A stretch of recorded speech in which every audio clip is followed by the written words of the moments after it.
are you to doubt El Daniel?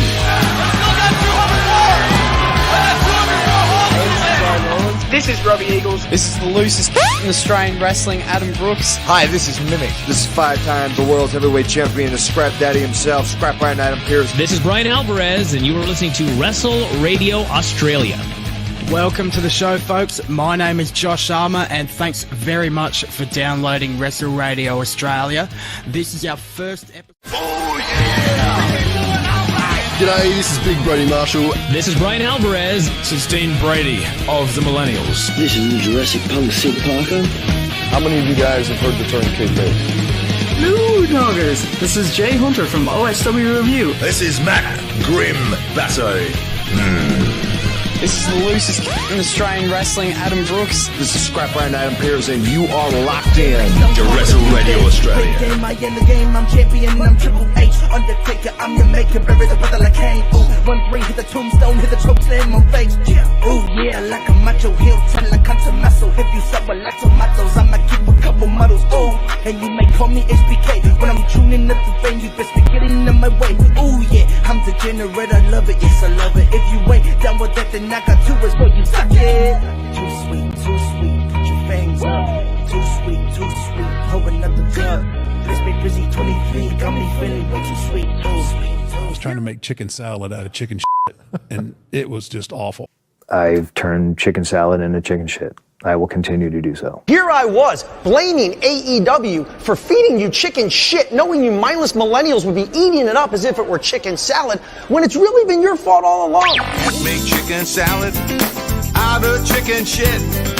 People is as people does, that's all there is to it. Put a square peg in a round hole, just never seems to fit. And you This is Bianca Belair. Hey, this is Kevin Owens. Hey, it's Seth freaking Rollins. It is the man, Becky Lynch. It's Rhea Ripley here, and you're listening to Wrestle Radio Australia. Hello and welcome to Making Chicken Salad, the Wrestle Radio Australia show where we talk about everything going on around the world of wrestling. I am your host, Lachlan Albert, and I'm joined, as always, by someone whose game is never over, Todd Eastman. Todd, how you doing, mate? I'm good, my friend. How are you?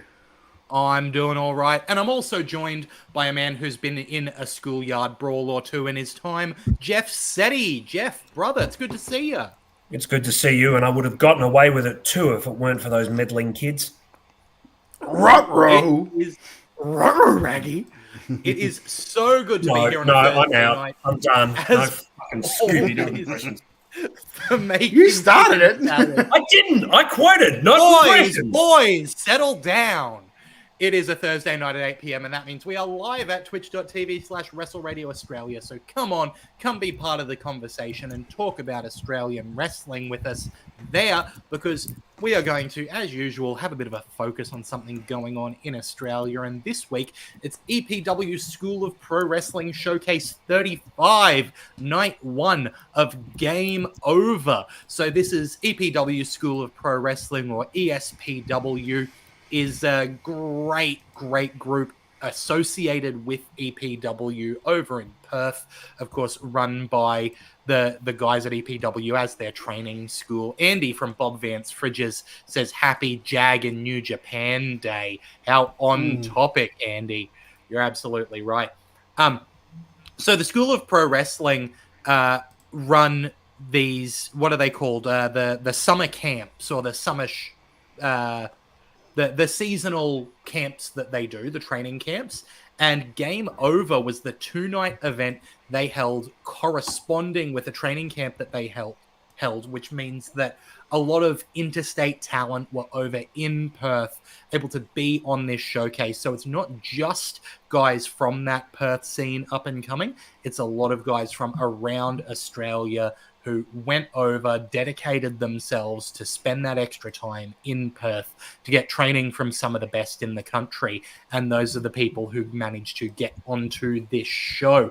Now, worth noting, this is night 1 of Game Over, with some of the things that we'll talk about having carry-on effects into night 2, which we've heard was an excellent show, perhaps even better than night 1. But we're just looking at night 1 at this point. And if you want to check out night 1, good news, head on over to YouTube It's free. It's been so nice to do all of these reviews for shows that are free on YouTube. It means that you guys have an opportunity to go out and see them, find those excellent matches, those real highlights, and just watch through lots of great Australian wrestling. And what do you know? There's another one going up tomorrow night with the last Renegades of Wrestling show, which I said is one of my favorite shows ever. I think it's 7:30 tomorrow night. It's going live. You can just sit and watch it. And we're likely to look at that event in the next couple of weeks, and I'm sure you boys will be as impressed as I was in person. Oh, I'm sure we will. Just put that in our rundown. And then Saturday night, I believe, YB Pros last show is going up on YouTube. You know, there's so much accessible. Nathan Hamlin said that EPW holds a summer camp and a winter camp, and they even get people from Singapore, specifically from Grapple Max, coming to those camps. And you'll see that throughout this card that we discuss. Some Singapore natives showing up on this showcase show. A lot of, EPW specific names, but also definitely some names from Queensland that we've noted often. Guys that we've seen as we've reviewed other shows around Australia. Really a large amount of the up-and-coming talent around Australia on this show. Very impressive to see those people dedicating themselves enough to go over to Perth, undergo those training camps, and I know in some cases bring the learning back to their home promotions and help those promotions grow as well. So before we move on... Sorry, Todd, what were you going to say? Like you saying that is how essentially EPW started. It was David Storm and others of his ilk going to Adelaide and learning off Cole Devani, etc.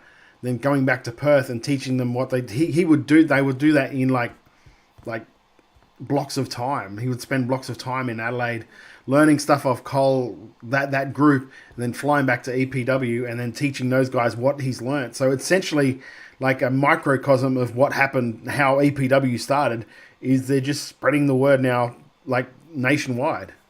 I know for a fact that Trent O'Day from Queensland up at QWA, he's doing now exactly that, going over, undergoing these camps, and then taking that back to training up in QWA. So it's really exciting to see that learning going forward. And the camps are taken by just a couple of regular schlubs like Damian Slater and Davis Storm. Like, who are they to teach wrestling? What would they know about pro wrestling? What would they know? Two of the finest wrestlers in Australia. If you're in Perth and you're thinking about going to one of these camps, don't think about it. Just go. That'll be amazing. Yeah, and especially at the higher levels of this card, you can see the kind of talent that we're talking about. But I think we'd better crack into it. We were speaking about Trent O'Day, and at the time of this show, he was Queensland Openweight champion and put number one contendership to that title. Well, he put that title on the line on night 2, and number one contendership for it to find his opponent was in the opening match here, a number one contendership Super Smash Battle Royale held with Manu Kaitoa managing to defeat Chupacabra, Eris Mariner, Faisal Ali, Happy Kai, Harley Hyde, Harry, JJ Avery, Kai Thorne, Craig Kratos, Crypto Knight, and Reaper. There are a lot of names in that ring and a lot of people who I think this is kind of a showcase of some of the less experienced talent on this show. So I guess I have some highlights that I'll talk about, but I do think that this was one of the maybe sloppier matches on the show, just by virtue of putting a lot of less experienced people into a ring with a lot of other people and saying, have a match. It can result in not the tightest match you've ever seen, lots of dodging around other people to get moves in. No, it felt like a very get your shit in sort of thing. Yeah, Jeff, thoughts on this one? I wanted to like it more than I did, I guess is the way to put it, because there's a couple of people I really like. I like in that ring, but it didn't hold together tight enough as a match for me to become fully invested, I guess is the best way to put it. Saying that, a couple of standouts. JJ Avery was really, really good. Like, everything he did hit well.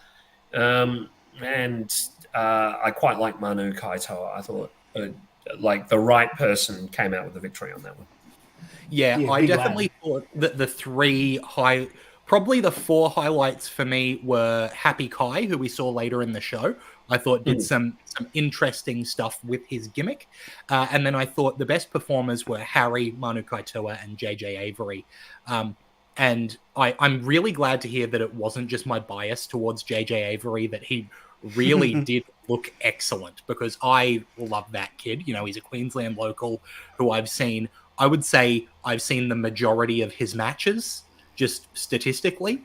And so I think he's great, but it's good to know that it's not just me having that experience with him, seeing his ability to show up in that match. I also thought he was really good.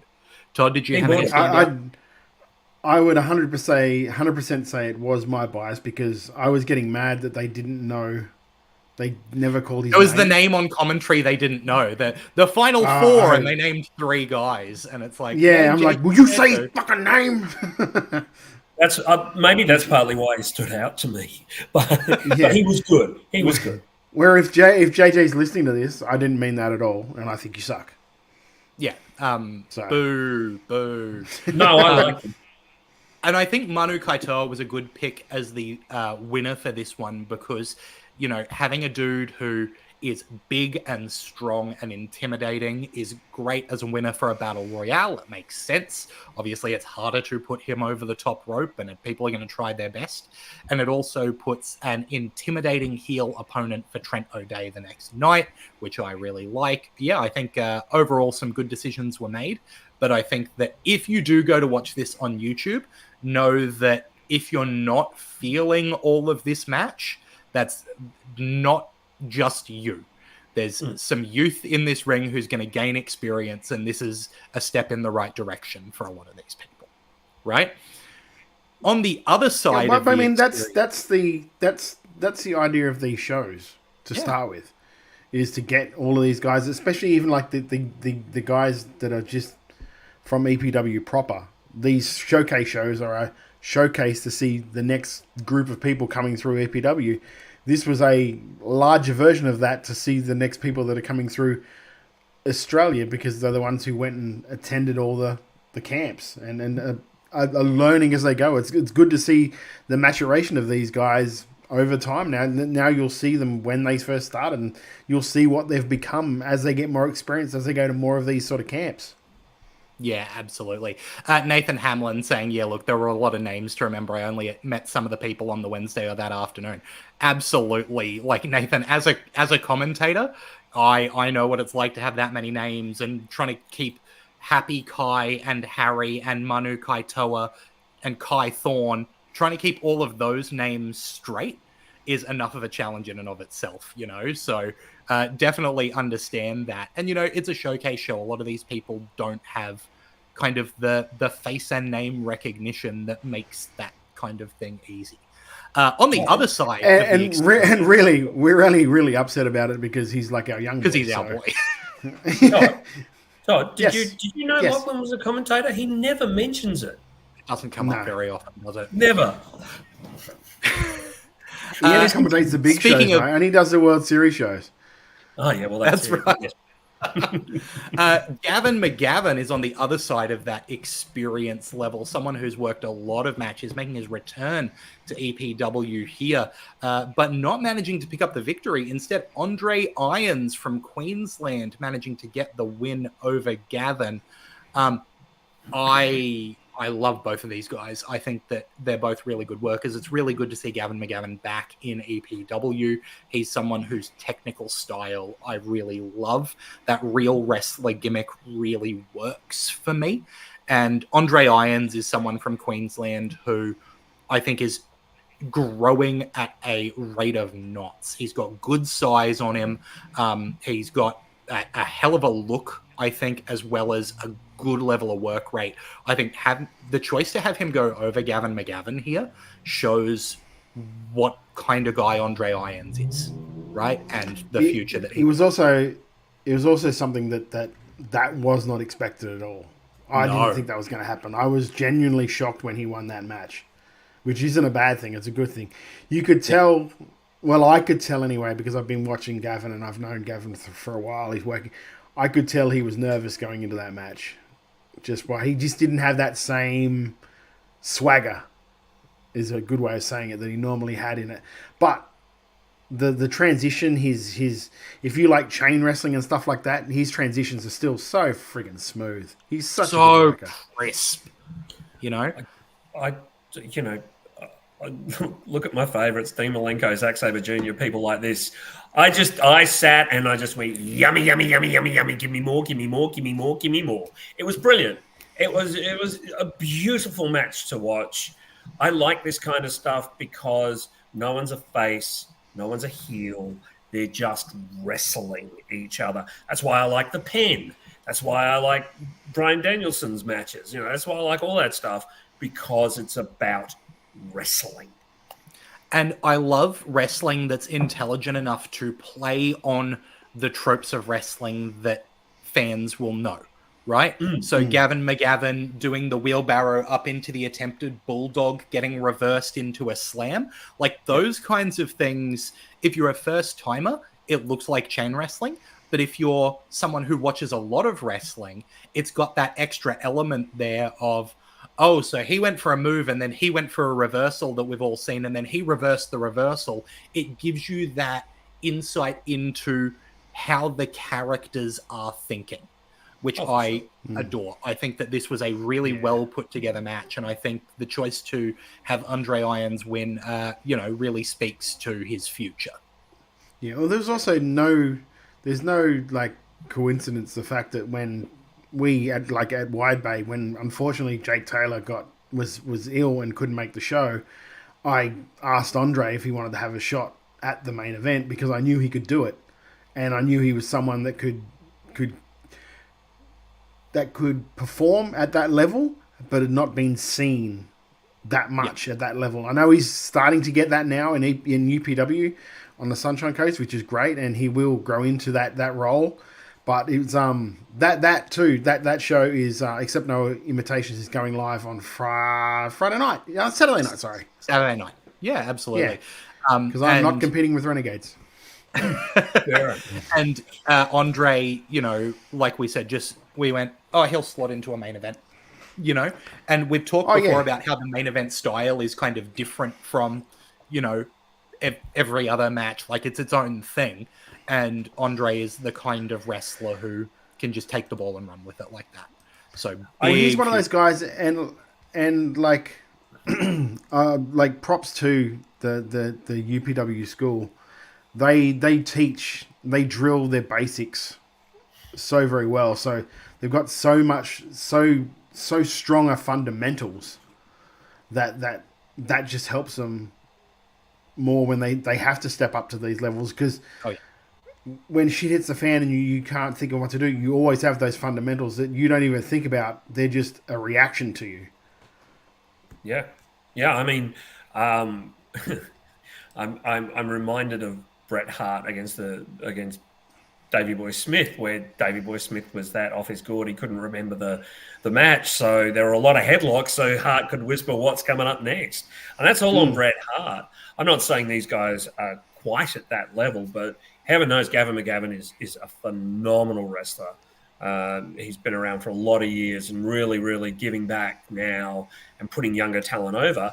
And no one better than Andre Irons to do that with. It's great, and you guys are going to like this, but it's great that there is so much Queensland talent definitely on this show, and it's lovely to see.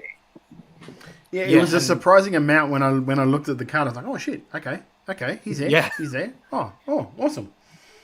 And look, just quickly speaking about Queensland talent around Australia, Wrestle Rampage has their Conquest tournament coming up, Conquest 3. And so far announced were Tommy Knight, Link Barnett, and one other. Tuckman got announced for it. And then just a couple of hours ago, as we record, Mitch Ryder, Todd's boy, one-shot rider from Queensland, has been announced for that tournament. And that's a dude who... I cannot say enough good things about. So if you want to see some of the best Queensland has to offer, check that out, because if he does his level of performance in Conquest that he's typically known for here in Queensland, that's going to go off. But moving on this ESPW show. The EPW Tag Team title #1 contendership was on the line in a fatal 4-way tag team match with the team of Jay Taylor and Trent O'Day, Edith Knight and Layla Devine, the Spin Kick Death Squad, James Hartness and Tom Crow, and Aussie, Sean Fang and YC, with Aussie managing to take the win. A team from Singapore, I believe from Grapple Max in Singapore, which I'm like, what is that gimmick? And then when you realize that they're doing an Aussie gimmick in Singapore, you're like, okay, now I'm following what's going on there. Andy from Bob Vance Fridges says, what a big, sexy Hoss Hartley is.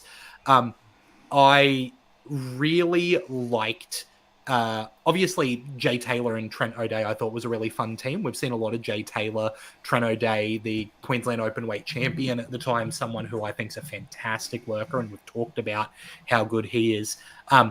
Hartness, I just love. I think he's fantastic. And so having the team with Tom Crow there was a lot of fun. And I thought Aussie were a really fun team to get the win in this one. What did you think, Todd? Yeah, no, I agree. They're the guys that have really got their gimmick down.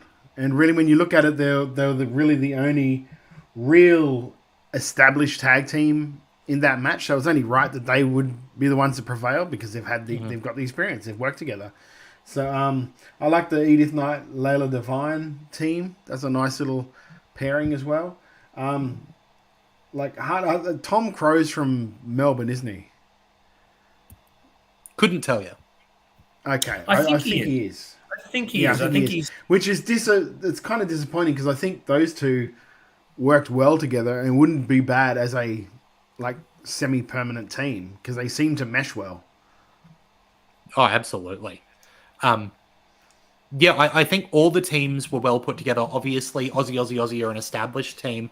I think the fact that Hartness and Tom Crow were able to have a tag team name going into this shows the kind of mesh that they had going on. I think Edith Knight and Layla Devine, I don't know if the chemistry was as there as with some of the other teams, but I really enjoyed both of them. Obviously, it's great seeing Edith Knight back in the ring again. She's fantastic. And I liked that Jay Taylor and Trent O'Day, who were really established in terms of name, it was a good way to have Trent O'Day over as a face without giving him a #1 contendership and double duty on the next night, right? Is having him team with a heel as part of this match and having that be what cost them the match, not Trent's lack of skill, but his miscommunication with a heel. So you show that he is a good guy moving into night 2. I think that was really cleverly done. I like Jay Taylor as well, and everything he's done with locker room leadership programs, good fun. Jeff? Oh, I get to talk. Okay. Firstly, what I wanted to say, and you went to Todd first, was at the end of the year, when we do our end of year awards, I always have, 2025 should be this wrestler's year. Dollars to donuts, I'm going to be saying Hartness. Dollars to donuts. The guy deserves a massive year. Great fun to watch. Got a great character. Interesting. Can look like a hardcore wrestler and yet wrestle really, really well. A deathmatch wrestler and yet wrestle really, really well. I like this match. I had fun. I don't like necessarily. I think one of those teams could have been removed just to give it a bit more sort of flow. But saying that, that's not really a complaint. That's more kind of an observation. But yeah, it's also more like those shows are more about just getting bodies on the show as well. Absolutely. And this was undoubtedly, to get rid of some of Edith's ring rust. So who are you going to take out? Everyone in there was pretty important and did a good job. So yeah, I like this a lot. Yeah, speaking of putting bodies into a match, but in a way that I think paid off quite well, the QWA United Heavyweight title was on the line in a 4-way match. Bojack defending against Blake Walker, Cooper Kingsley, and Dex Van Diemen. When you have these kind of matches where a title from Queensland is on the line, and again, it would happen on night 2 with the openweight title, but you kind of know that you're not going to have a title change on a School of Pro Wrestling show halfway across the country, or the full way across the country, really. So it does lead to a little bit of knowing the outcome, but I think making it interesting the way you get there is kind of where the challenge lies. And that was done really well in this four-way match, with Blake Walker being the hired gun and having Cooper Kingsley pay him off during the match to keep Dex Van Diemen from having a shot. David Fort in the chat saying Bojack was amazing to see in person. The stuff he can do, mind-blowing emoji. Yeah, Bojack's insane. For a dude with that build to have a 630 as his finish is busted. It's like it shouldn't be possible. And I'm really into Dex Van Diemen's look, like a dude who is that tall and that muscular while also being that, I guess, literally baby-faced is the word I'm looking for. Like, he is a big, muscly dude who looks like a good guy, right? And that can be difficult to have. So I think Blake Walker and Cooper Kingsley being kind of the dominant heels in the match was cleverly done.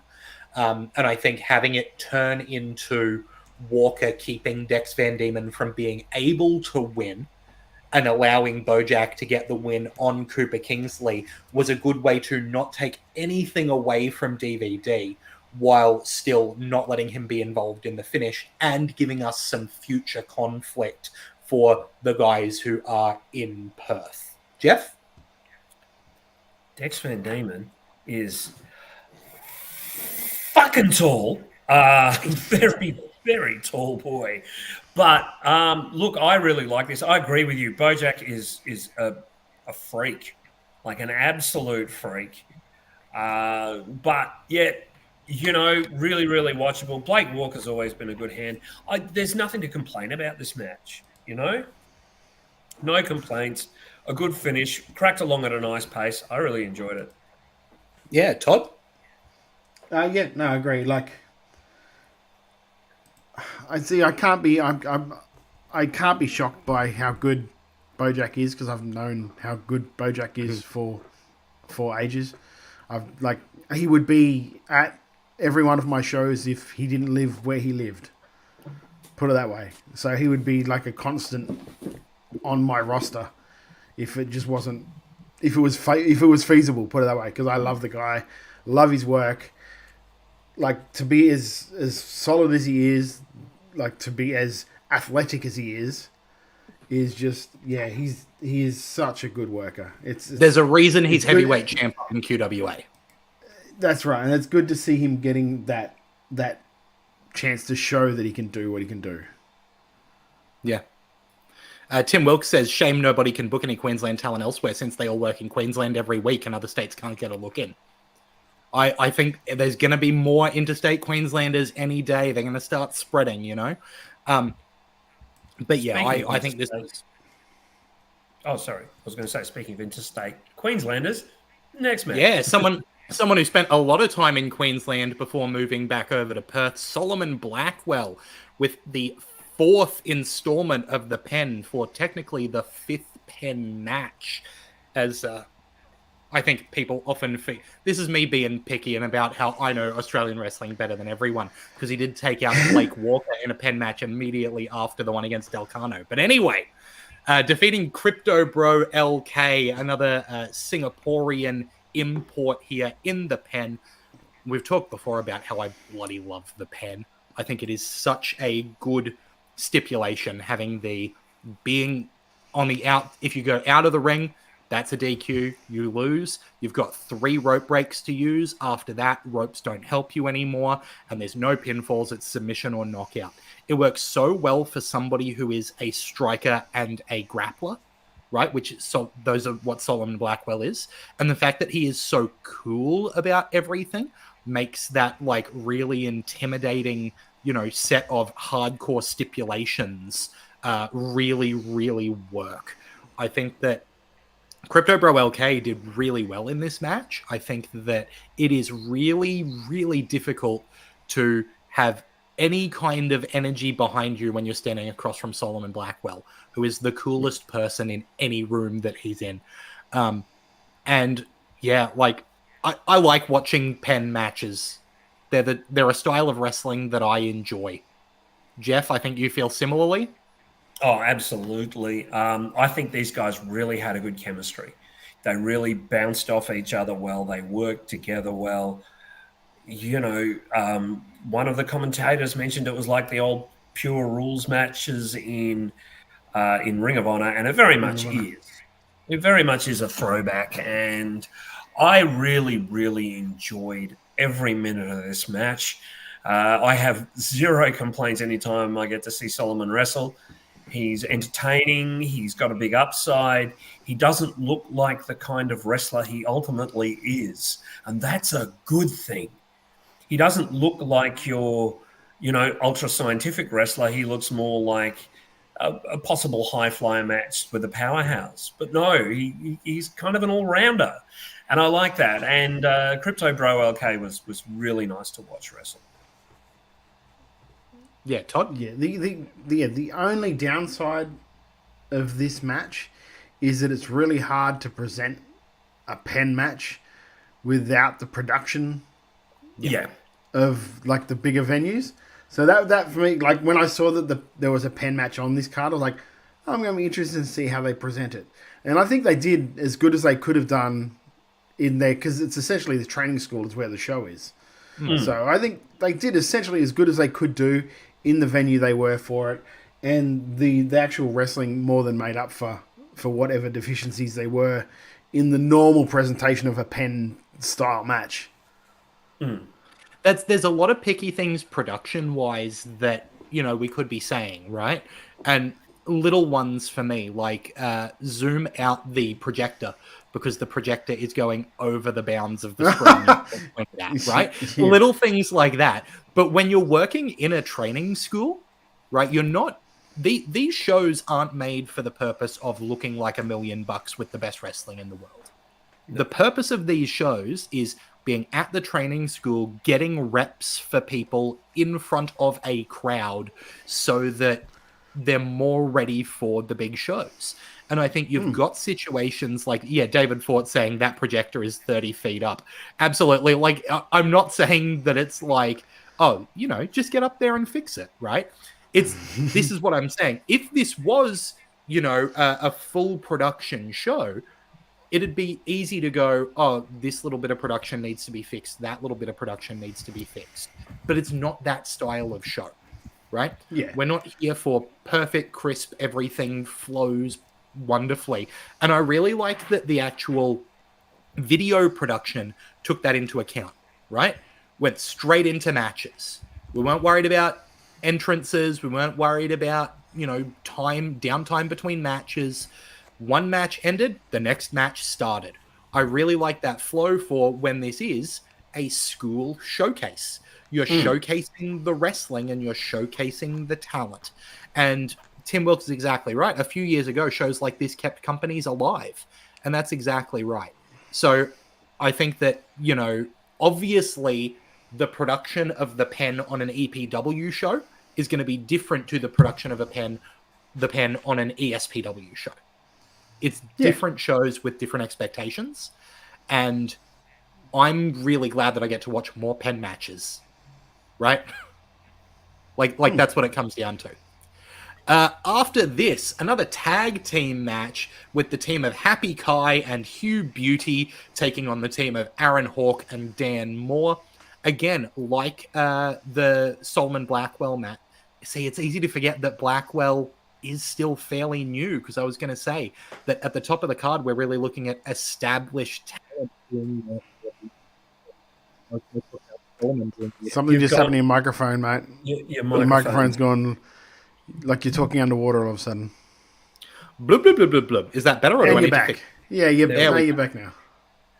Yeah, so towards the top end of this card, we're seeing more established talent being a base for the newer guys, and that's what's going on here. Happy Kai and Hugh Beauty, still early on in their careers, facing off against Aaron Hawk and Dan Moore, two guys who are very well established in EPW, and the team of Aaron Hawk and Dan Moore having an interesting story of not quite being able to get together as a team, but still managing to get the win against the masseuse Kai and the cricket player Hugh Beauty. I like Happy Kai's gimmick quite a lot. I think it's good fun. And I think, we've talked about enjoying Hugh Beauty's gimmick before on here, and it's nice to see that they're not just doing the gimmick. Yeah, the gimmick is there and there's highlights of it that push the match forward, but really they're wrestlers, right? David Fort saying the World of Sports theme was an inspired choice for Hugh Beauty's ring entrance. Absolutely agree. I also love Happy Kai using a nerve hold. I love a nerve hold, right? It's so Well, he's dumb. a masseuse. He's a masseuse. So it Of course makes he sense. knows how to manipulate nerves, right? It works for the character. It brings an old school kind of rest hold finisher style. I really enjoyed that. Just quickly, Trent O'Day in the chat saying, "Dang, missed my review. We all thought you were crazy, Trent." The words average at best was said a lot. No. I said on a good day. On a good day, average at best. Sorry, on a good day, average at best. No. Yes. Sorry. Unfortunately, this wasn't a good day. Trent says, regardless, Happy Kai and Hugh Beauty are phenomenal men and love that they got to show themselves off in a match against two good workers. Yeah, absolutely agree. I think, and Trent O'Day says, average at best sounds like my dad. He was one day, that's for sure. Anyway, keep going.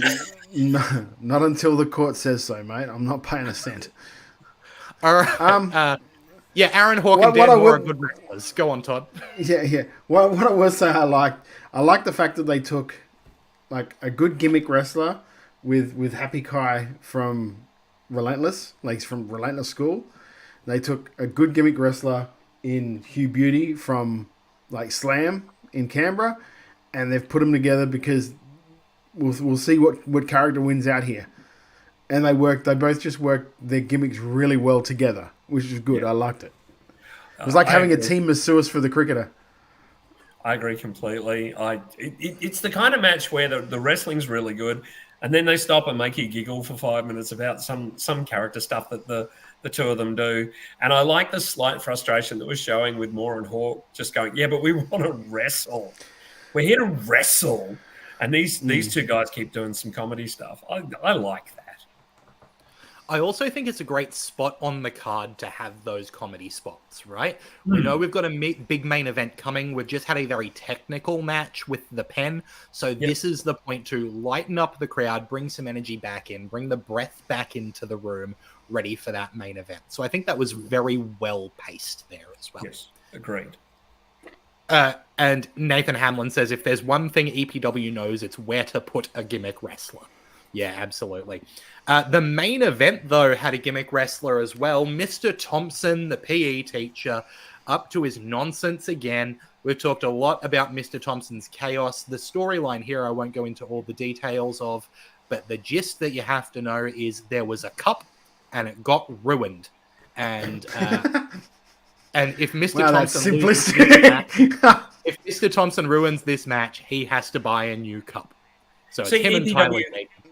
EPW, I don't know why you bother producing such amazing videos to tell stories where you could just have Lachlan pop up and go, there was a cup, it got broken, move on. Yep. Tonight, there was a cup, it got broken. Come tonight and see how. Wait till you hear me talk about WWE. They were family, now they don't like each other. There was a line, it was full of blood. I think... Should I go? Yeah, I think Mr. Thompson is so entertaining. Like, we've already mentioned how much fun we have with his gimmick when he's not just waffling on the mic for a long period of time, which we did discuss about the Australian showcase earlier this year. Saying that, I love the school bully being the teacher. There's something really satisfying about that. These matches are fun. They're weapons. They're filled with things like erasers and being dropped on, bits of exercise book and shit like that. So it is incredibly funny to see this match in action. And what a great way to finish a night. I thought it was great. I loved it. Yeah, Todd? Yeah, well, they've done it because this quote unquote, the angle that you so eloquently talked about, Lachlan, has been a running thread through these showcase shows. So it was the one thing that really stayed, say, canon from everything else. So, because everything else was like a showcase for the people that did the super camps. Whereas this match was, okay, that was the super camp. These are all the guys that came over from like Queensland and New South Wales and blah. That's all of those guys out of the way. Here's this thing that you've been watching over the last couple of months every time you come to these showcase things. Here's that ongoing thread, so you don't forget that this was happening as well. So that's what I really liked about it. You know me, I'm not a massive fan of the gimmicky stuff and like the hardcore-y thing. It doesn't really... But I like the creativity with some of the stuff, like the little cones with the thumbtacks on the top. So he's mixed in the two things and stuff like that. And there's no way I'd take a superplex onto one of those things. So, like, hats off to Thompson for that. Thompson's got such a strong character. And it's really good to watch that he sticks with it all the way through his match. That's the one thing, like, I know, like, we talk about it a lot. And one of my biggest bugbears is, like, when the bell rings, they forget what their gimmick is and they just become a wrestler. Like, it seems like he never does that. Like, the bell rings, he's still Mr. Thompson. He's just Mr. Thompson who's wrestling now. Yeah. So I really dug that about it. So Tyler Jacobs is over. I like the perfect person to put up against someone like him. And then you bring in the young boy Harry right near the end to bring in, because he's a baby. He's a real popular amongst that showcase crowd, it seems. So it's another little added thing that really helps with the end of the match. Absolutely. My thought is eventually Thompson needs a stable. Eventually he needs another bunch of school teachers or pupils. Well, he's got the locker room leadership. He's got the locker room leadership. He does have the locker room leadership. You're right. Remiss of me to let that slip my mind. But, like, great opportunity for, I would love to see the boys go to uni and study education and study right? And, like, have that be an excuse to do some more of that stuff, I think would be a lot of fun. I thought this match was a lot of fun. Great, big, silly match to finish the night.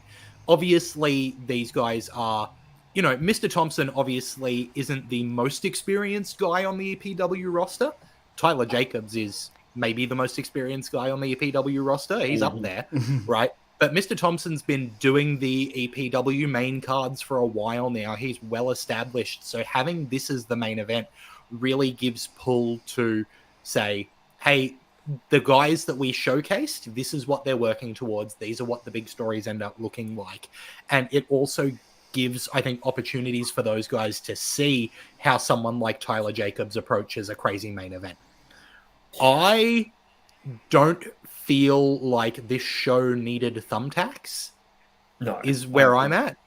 I liked thumbtacks in the sports cone. I think that's a lot of fun. I feel like as much as I give an absolute standing ovation to Mr. Thompson for taking a superplex onto thumbtacks, because, again, you couldn't pay me enough, right? There'd have to be a lot of zeros on that check. Two? They would. They're just all the way down. Nothing but zeros. Wait, not nothing but zeros. No number in front. Here's nothing, Lachlan. Nothing in front, please. Coming courtesy of Edward Dusk. No! Anyway, and full credit to Mr. Thompson for taking it. I feel like how many people are watching this show, if we're being really, truly honest, right? There's maybe... Is there 100 people in that building? It's definitely less than 200 in that building. It's not about the people in the building, though, because, it's about the people watching at home, because people in WA might go, hey, that looks like fun. Superplex or no, that looks like fun. We should go to that. That's very true, right? So I guess as marketing, it works that way, but I don't know if the EPSW is the shows that they are marketing to those people. I think the EPW main cards are just as accessible on YouTube. They're the shows they're going to be pushing people to come to. And then once those people Lachlan, the EPW main shows are not available on YouTube. They're available on Vimeo. Sorry. Yeah, and people pay to watch those shows. So again, it's to build that audience. I don't like the spot, but I can understand the rationale behind it. Yeah. As advertising, I get it. It's just that I want to make sure that guys like Mr. Thompson have a long, healthy career that is not just destroying their bodies on thumbtacks. You know what I mean? Yeah, 1,000%. 1,000%. I agree with you. And I think it just comes from I feel like thumbtacks are a bit overused at the moment, and it's the same as I feel with light tubes. I'm sick of seeing light tubes. It's a lot of people putting their body at unnecessary risk. But you're absolutely right, and it's something that I didn't factor into is the advertisement of come see the craziness at these shows. You're absolutely right. And man, this was craziness. So if you want to check out this Schoolyard Brawl match, as well as all the other matches that we've talked about in this EPW School of Pro Wrestling Showcase number 35, Game Over Night 1, you can check it out on YouTube. Search for EPW School of Pro Wrestling. You'll be able to track it down. I believe Night 2 is also going to be up there. That one's got an EPW Pride title Pool Hall Brawl as the main event, with Jordan Bishop and Ryan Rivers, as well as, Manu Kaitoa taking on Treno Day for that PWL Openweight title. You've got Aussie taking on DNT for the EPW Tag Team title. Kai Thorne and Edith Knight one-on-one. So there's a whole bunch of stuff on Night 2 as well. So really exciting stuff there.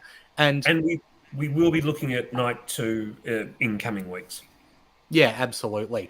And look, if you're in Perth, get along to those shows, right? There are always opportunities to get along and see wrestling, and we're going to give a special shout out to Michael Lee at the Australian Wrestling Community Facebook page, because he does a great job at putting together a bit of a weekly wrap-up of some shows coming up. So here's that. If you're in New South Wales this weekend, you just have an absolute bevy of options. First of all, on Friday night, you can head to International Wrestling Australia's Wrestle Revolution this Friday night, August 16th. Or, also on August 16th, the New Japan Tamashii Oceania Cup Sydney is going to be on Friday, August 16th. Then on Saturday, you can either head to Cantina Brawl Sydney from Lucha Fantastica, or the debut show for Pacifica Wrestling Federation Tribal Warfare, Saturday, August 17th. That's at King Tom Club in Evanston Park. So make sure you get along to that. Over in Western Australia, as Matthew Stacey just mentioned in the chat, Southern Territory Wrestling's Dream Realize. That's Saturday, August 17th. So if you're in Perth or Sydney, you've got some wrestling that you can get along to this weekend if you're listening live.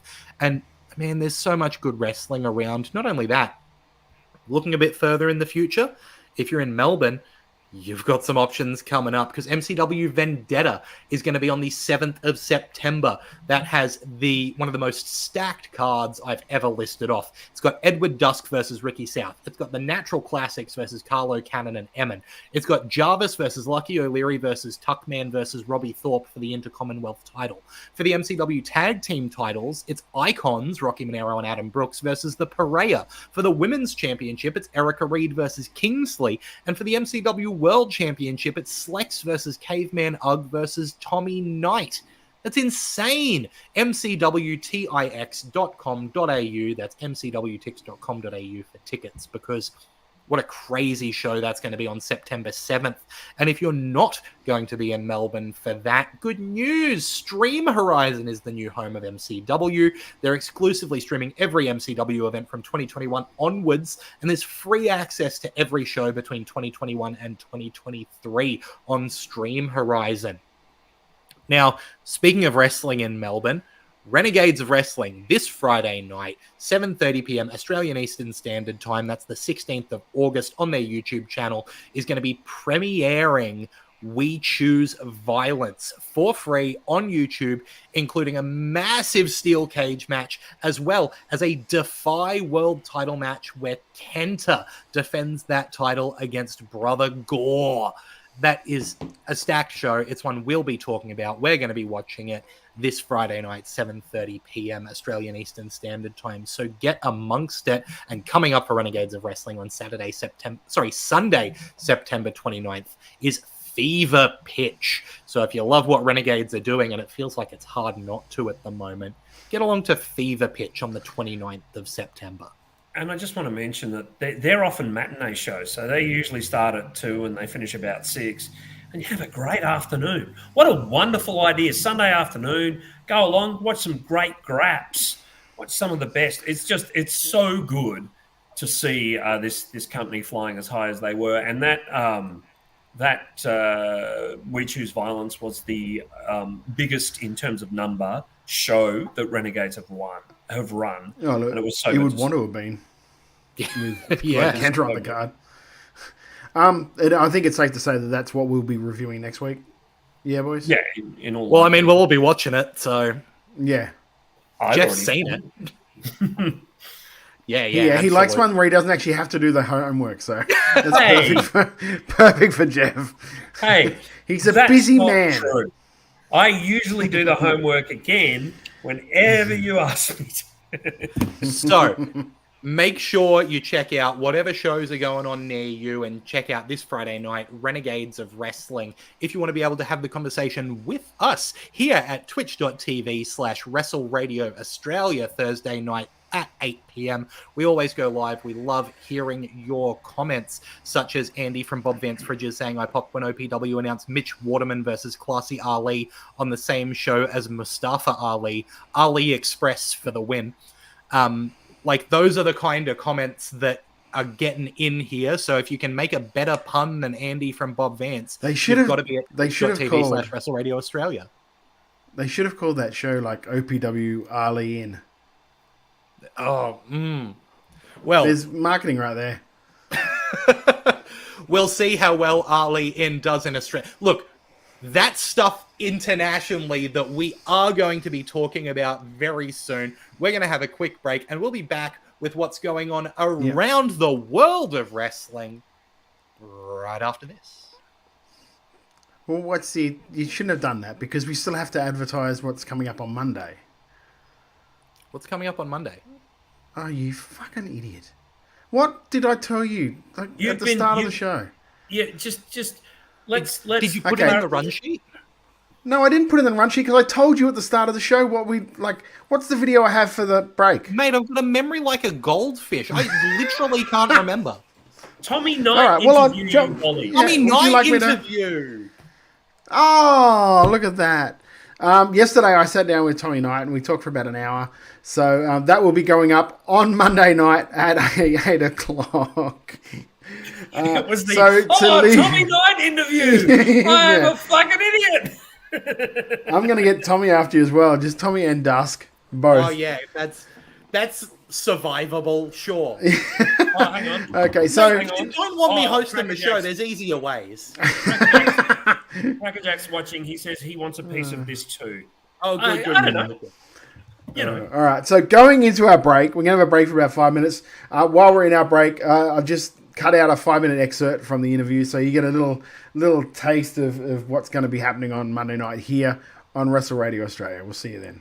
Talk to you about like Ballarat, OPW, Australian Stampede. You were going into it thinking, I've got Powerhouse Hobbs, and then all of a sudden that falls out. And for a while there, you didn't know what you were really going to do. Next thing you know, you're working with Shelton Benjamin. Tell me how that all came about. Tell me the process, because that had to be sort of a weekend where you're like, oh shit, that was a really good chat. Oh, okay, holy shit. Yeah, that was a interesting time. So doing the OPW show, and then I didn't know that Hobbs wasn't coming until he put his thing up until it was announced that he was. I think it was on Twitter that he was going to be on AEW same day or day after, Rampage or something, yeah, something like that. And then I was like, oh, that's interesting. Is he does he have to go like immediately? Is it like he wrestling and then going straight to the airport? How's that going to work? And then he put out the video of like, oh, sorry guys, I won't be able to make it, unfortunately. Hopefully I'll make it out next time. And I was like, that sucks, because that would have been really cool. And then I was like, I was left in a little bit of limbo, because obviously there's a lot of things with a show like that where it's like they're traveling to a little bit of a rural town. There's a lot of international people coming in. I understand that there's a lot of logistics and overheads that and there's problems that are very unforeseen. You have to just accept that, and part of being a professional. You just kind of I'm still coming, I'm doing whatever you want, whoever it may be. And then day before, because I'd been emailing the guy running the show, and he was just like, obviously he was very stressed and rushed, and Yeah. there was a lot going on.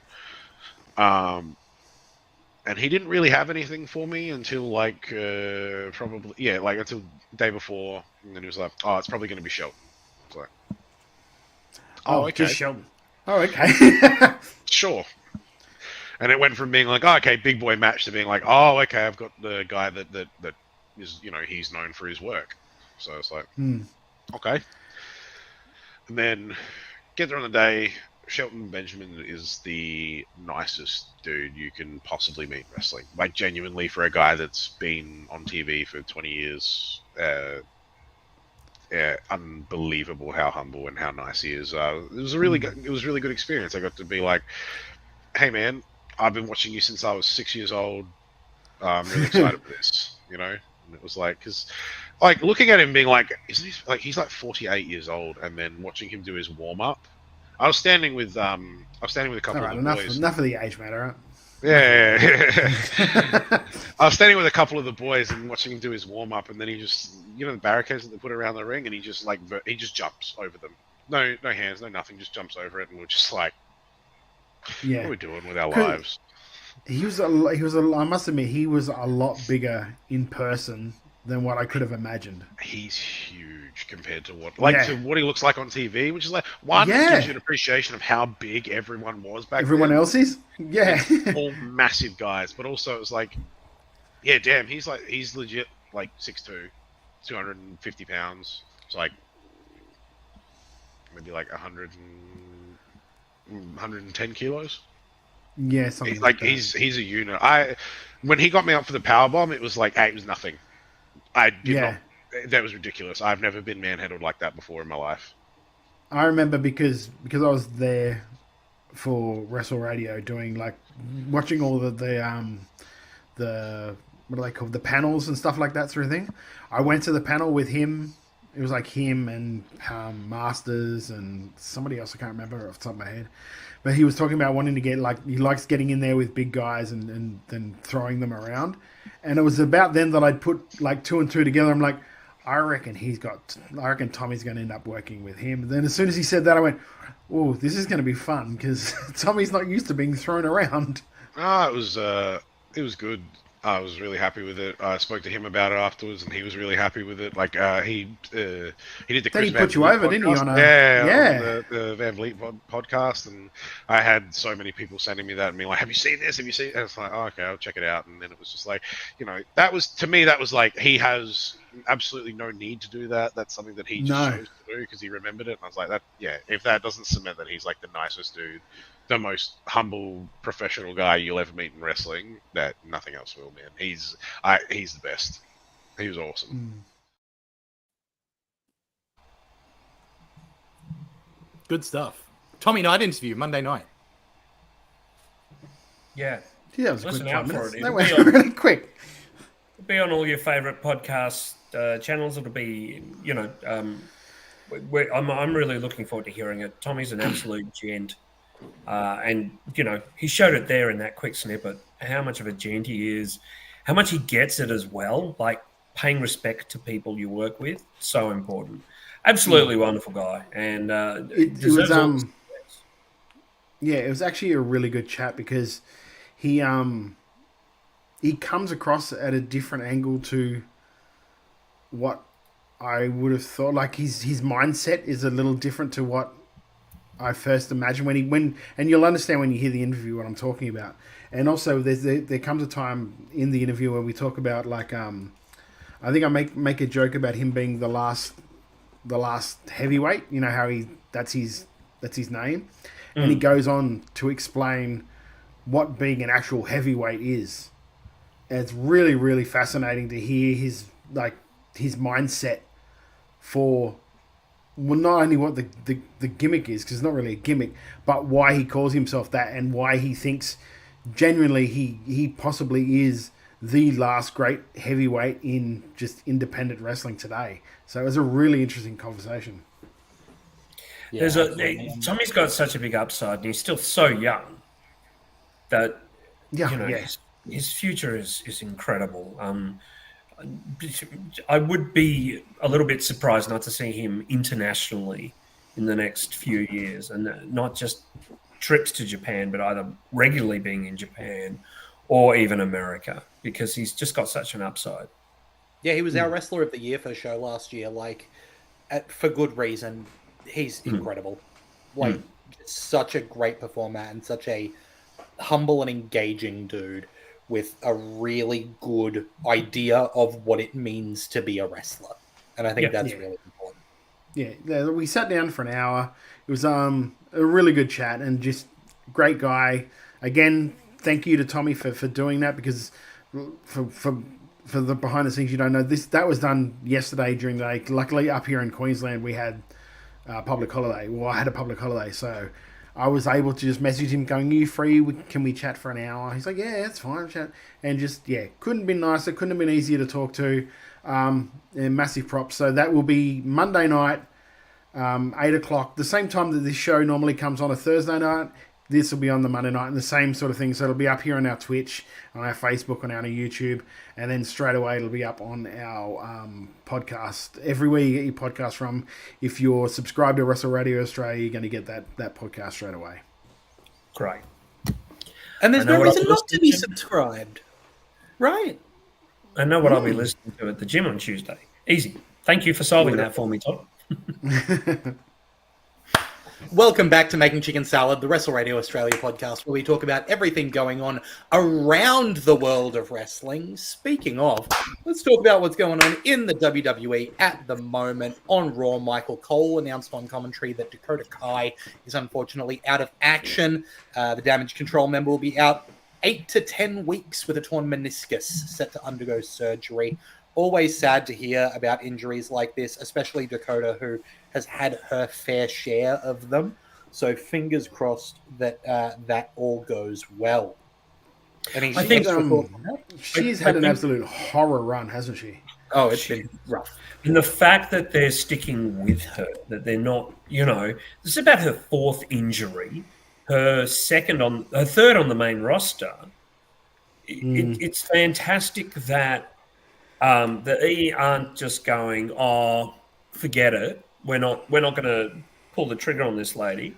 No. They're really sticking with her because they know she's got talent. They know she's good on the mic and she's good in the ring. It's just a question of Sorry? It makes me think that when she comes back, they might just go, "Look, maybe just manage her." Maybe be the mouthpiece. Exactly. Yeah. Be the just it's a shame for because safety reasons. You can see Damage Control just on the verge of being getting a real babyface push, and it's a bit of a shame. I know what I'd do. Essentially, I'd now bring Bayley across because she's going to be out of the women's title picture really quickly because the story's not there anymore. So put her over to Raw and let her be with Damage Control for a while. Yeah. See, I don't know about that. Because that the whole feels storyline was about her leaving Damage Control. Yeah, but it also feels very what's going to be, what we assume is going to be happening with the bloodline. Yeah. Yeah, true. So, but I think Bayley will be fine on SmackDown. Like, she might not be in the world title picture at the moment, but she's always not very far away. And if one of those girls get an injury, she's straight back into it. True. All right, fair enough. But I just hope Dakota's okay. A real shame, and a really, really lovely wrestler to watch. And I hope she recovers quickly and gets on to back to being part of the group. Absolutely. In contract news now, we've had Chad Gable confirm his contract is extended by 3 years, and Randy Orton having just signed a 5-year extension with WWE. I don't think any of us thought that those guys were leaving WWE anytime soon. Really good to hear confirmation for Gable. But also interesting to hear the length of the extension for Randy Orton, who I think everyone kind of assumes that he's towards the end of his career. Hearing a 5-year extension I would be a little bit surprised for his career to last another 5 years in ring. So maybe there's more to that contract than just He's only 40. He's only 43. Yeah, but he's been working just every week for years, right? No, he's been injured for fucking years. Like he's had a lot of time off. He's had a lot of time off. That's true. And let's face it, these last couple of years of these 5-year deals, they will probably be he'll wrestle 5 or 6 times a year. Yeah. So this isn't going to be like an every week on SmackDown. I'm wrestling every week. This is probably eventuate into him being an agent or like being a special attraction, which is what he's deserved really for the work he's put in. I mean, he essentially is now. Apparently, he's got a very light house show circuit, like a very. Yeah. He'll do overseas stuff, but really light house show circuit. I mean, the guy he's phenomenal. He's absolutely a really, really good wrestler. He gets psychology. He always has from a really young age, and that's probably hereditary in this case. I think Orton's absolutely wonderful. I agree with Todd. I don't think this is going to be 5 years of in-ring action. I think it's going to be 3, then 2 very light, or 1 very light, and then a retirement year a la Johnny John Cena. And they can just hide him. They can just hide him in tags. Like that's what they were doing for a while there. True. Yeah, have him pop out and do an RKO, him and Riddle, and that was all designed to preserve him to not have to take as many bumps. So yeah. Yeah, speaking of John Cena's retirement, he's spoken to Collider. He said that his retirement tour will consist of right around 36 events. It'll last from January through to December 2025. He wants to wrestle in front of WWE fans around the world for one final time. I know he's specifically mentioned hoping Australia is on that list. Wouldn't surprise me with the success of Elimination Chamber. It can't be. It can't be because of the contract with Perth. They can't come back to Australia for 2 years. So sadly, that means in terms of retirement... 2 years? Yes, in terms of the John Cena retirement tour, Jesus. we can't see him. Sorry, it was all for that joke. I'm really sorry. I had you both going. I could tell. I wanted to string it on even longer. There you go. Yeah. Thanks, Jeff. But no, I will be shocked if we don't see him because... I was about to go right off then, like a fucking frog on a sock. Gotta go right off.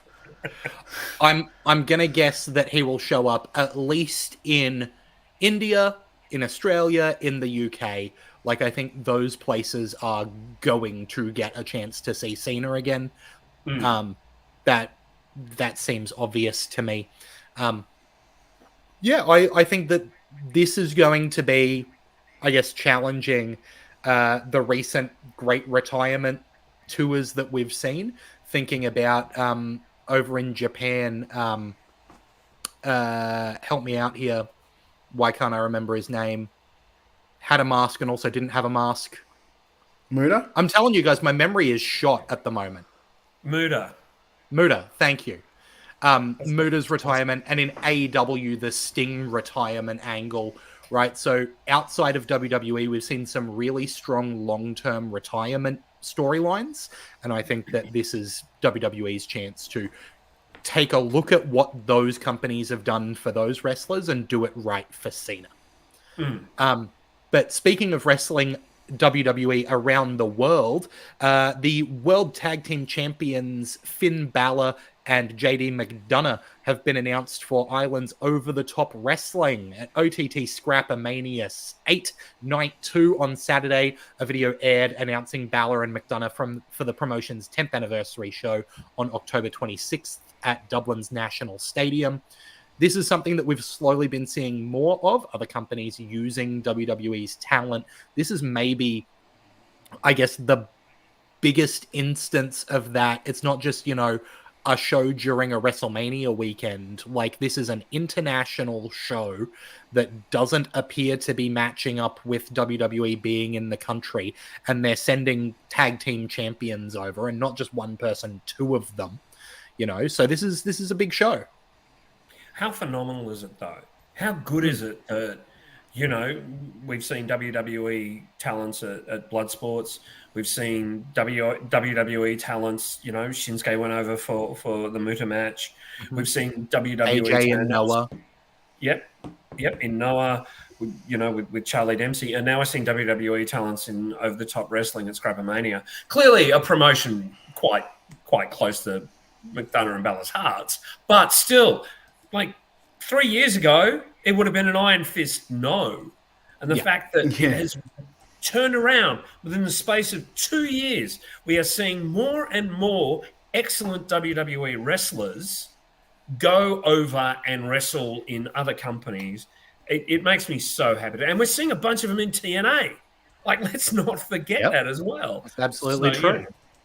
And Really speaking of WWE wrestlers in Europe, WWE Bash in Berlin is going to be on Saturday, August 31st. So far on the card, we've got an undisputed WWE Championship match with Cody Rhodes defending against Kevin Owens, a WWE World Heavyweight Championship match with Gunther defending against Randy Orton, and a mixed tag match with the Terror Twins, Rhea Ripley and Damian Priest up against Liv Morgan and Dominic Mysterio.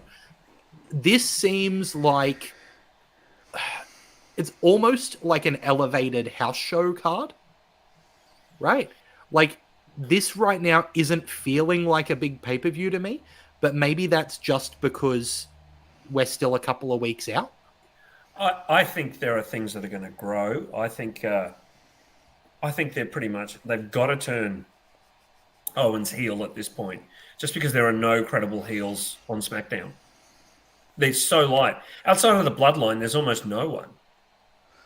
But I don't think they were like I don't actually mind the storyline they're going with at the moment. No. Like you've always got Drew to come after Rhodes afterwards. I don't mind the storyline either. Like I don't necessarily want him to turn heel, but from a logistical I love the fact he's just like, I haven't won any matches, I don't deserve a title shot. And then as soon as Nick Aldis goes, I was going to talk to like Roman about getting a title shot. Have him go, why are you giving him a title? He doesn't even deserve it. He doesn't deserve it. There's plenty of guys in the locker room that deserves it before him. No, I'll take the shot. Fuck you. You know what I mean? I like that idea. Can't you see there's a seed of a heel turn there? Why the fuck should Roman just walk back in the place when Owens has been working his ass off through tragedy for a year? Yeah, but that's not so much a heel turn. That's like because everyone knows what Roman was like. Like he doesn't deserve it, and you're right. No one in their right mind is thinking that Roman is going to get that title shot straight up anyway because he's got business to deal with. Yep.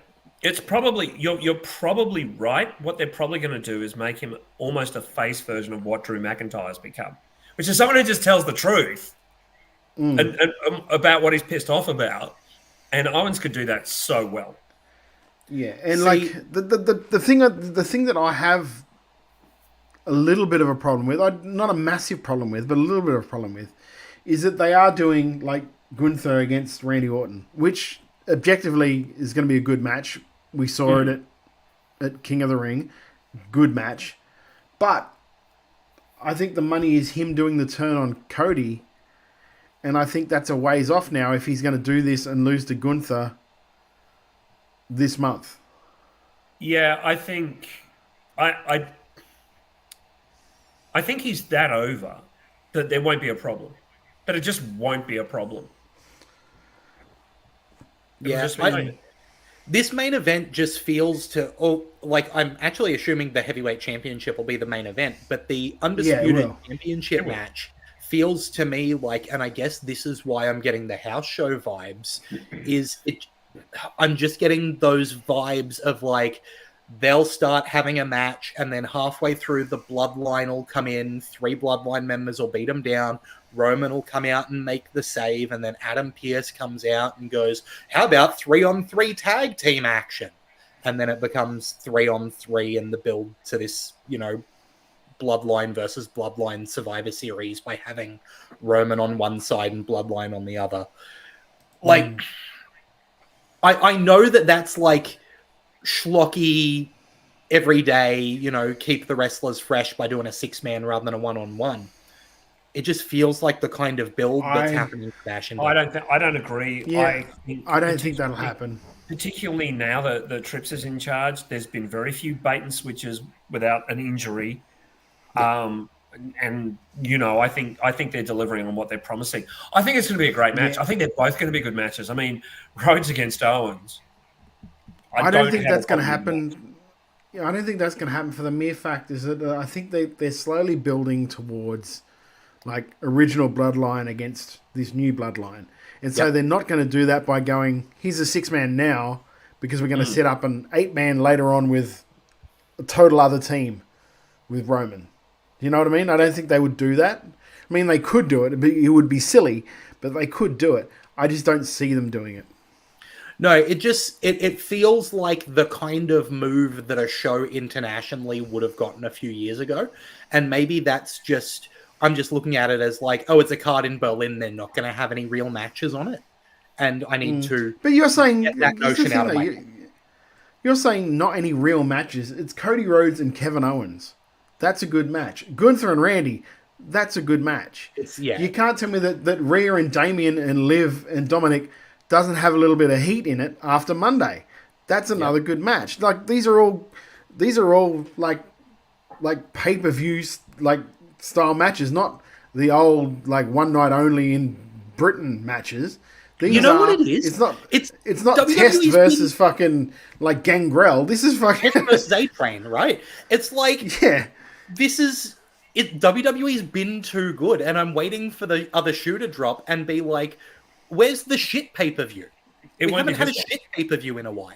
It won't be this one. This will be good. And one thing I loved about Monday, you spoke about the heat with the Rhea match, is Rhea even said to the crowd, no, I want to hear what Dominic has to say. I want to hear his excuse and his reasoning. And they booed louder. It was hilarious.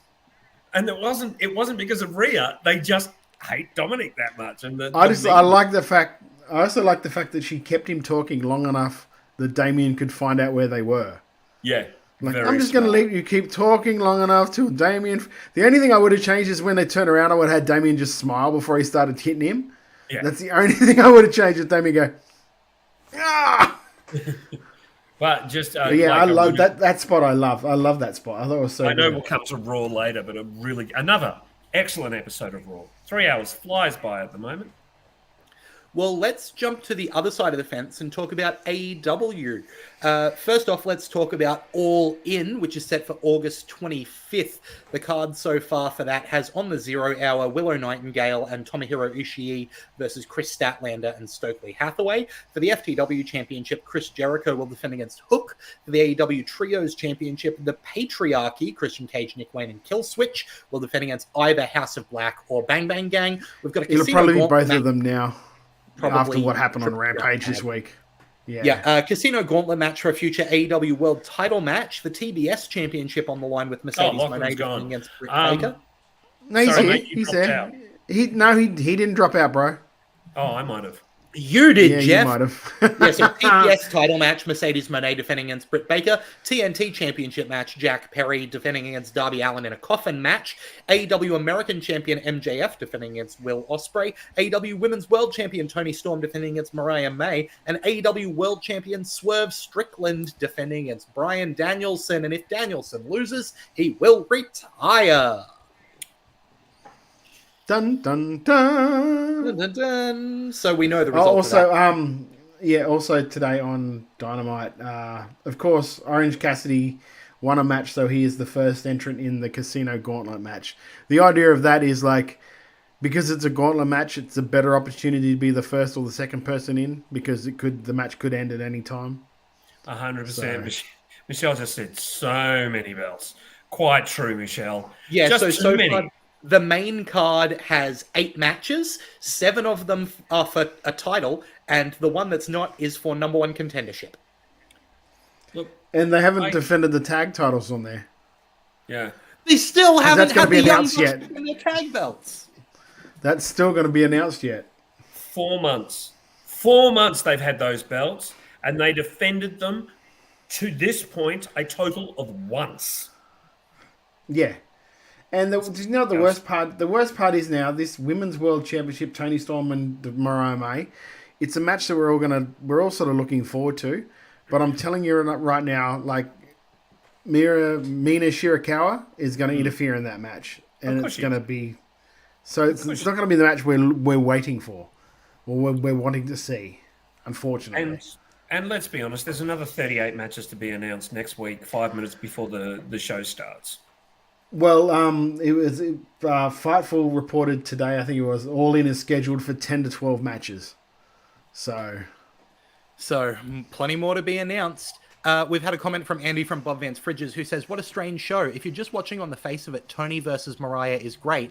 If you understand 60-year-old pop culture references, it's amazing. It's like whoever writes Tony versus Mariah has absolutely no say on anything else on the show. His name is RJ City, and he's on Hey EW. If you want to watch what else he has say over, that's it. That's the guy who's doing it. This has been a phenomenal storyline. And yeah, Andy, you're right.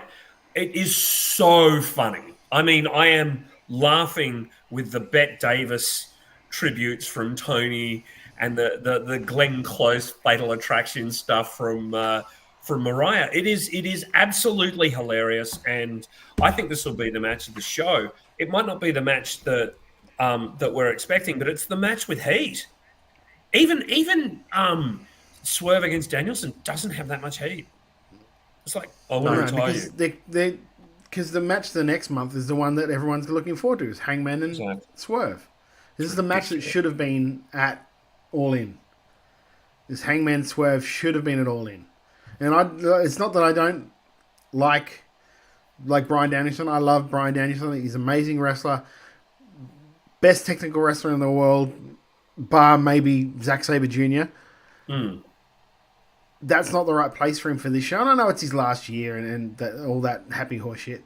But the proper match for this main event, for their show that's going to draw 52,000 people in Wembley Stadium, should be the future. And the future is Hangman and Swerve. Yep. And they're not going to do it because they're going to do it 2 weeks later. Yep. In Chicago or somewhere like that where there's 3,000 people in the building. Yep. And Chicago where, who's from Chicago? I don't know if it's Chicago. I'm not sure. It also won't be for the title because the title's going to be on Danielson, so it's just going to be Swerve and Cowboy for no reason, right?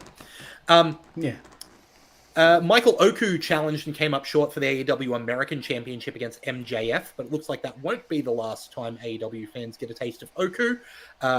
Oku and Amira are both expected to work AEW's Cardiff Dynamite tapings, as well as All In later this month.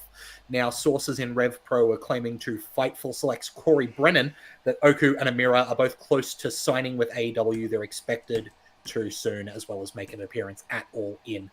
I think Michael Oku is a lot of lanky wrestler, and he's been someone who has been, on the lips of wrestling fans for a long time. So I think that was more a matter of when than if, especially once AEW came around and his name started getting thrown in the mix. So, good stuff. With Will, working him when Tony was there, and then they choose him to have the match with MJF to lead into everything with Will going into thing. And then apparently during that match at Rev Pro, MJF hit Oku with a Tiger Driver 94 or something, so plays into the story more. Yep, absolutely. Oku is a phenomenal athlete. I remember seeing a clip of his when he was in Progress with it was similar to the Roman spot, but it was from the entryway where he yelled out, "Someone give me a mic," and the microphone was literally thrown by the commentary team from the entryway all the way to the ring, and he just went, "Catch." The guy just, and it might have been a practice and set up spot, but still, he's got to do it right there. He's still got to catch it. Yeah, he's still got to catch the damn thing. He's phenomenal. So speaking of the American title, Pac is going to challenge the winner of MJF versus Will Ospreay for that title at AEW All Out. So presumably it'll be the American title if MJF wins, or the international title if Ospreay wins, because that's that gimmick. So they're going to do. Let's assume that Will Ospreay's winning this match. Yeah, you're going to do two European workers in a American show. 2 weeks after they have the European show. Yep. Yeah. Right. Yeah, have Pac versus Ospreay in America and have MJF defend the American title. This is what I don't fucking get. Like like AEW fans will just be like, you guys just pick on them for no reason. How do you not see this as a genuine reason? How do you not see this as a genuine criticism when you point this stuff out? This isn't us like being ultra picky. This is us going, hey, you got 2 English people, put them on the English fucking show.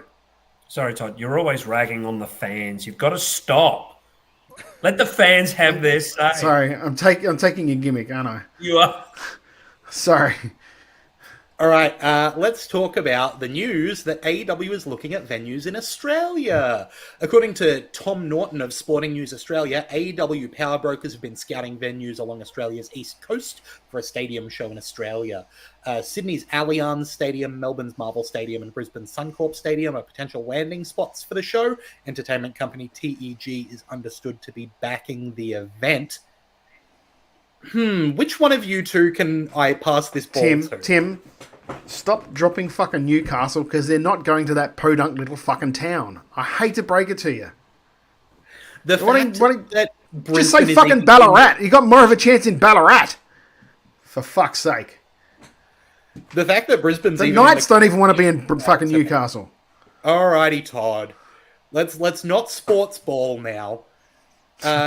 You've had a good rant then. Jeff, what do you think of AEW coming to Allianz or Marvel Stadium or Suncorp Stadium? Look, I hope, honestly, and this isn't the Melbourne thing, but I hope they come to Marvel Stadium because I'll probably be able to pick up a ringside ticket for about $20. Let's be honest here. WWE got 60,000 people in Perth. That's WWE. That's a recognized brand, not only by fans of wrestling, but also non-fans of wrestling. No one knows who AEW is.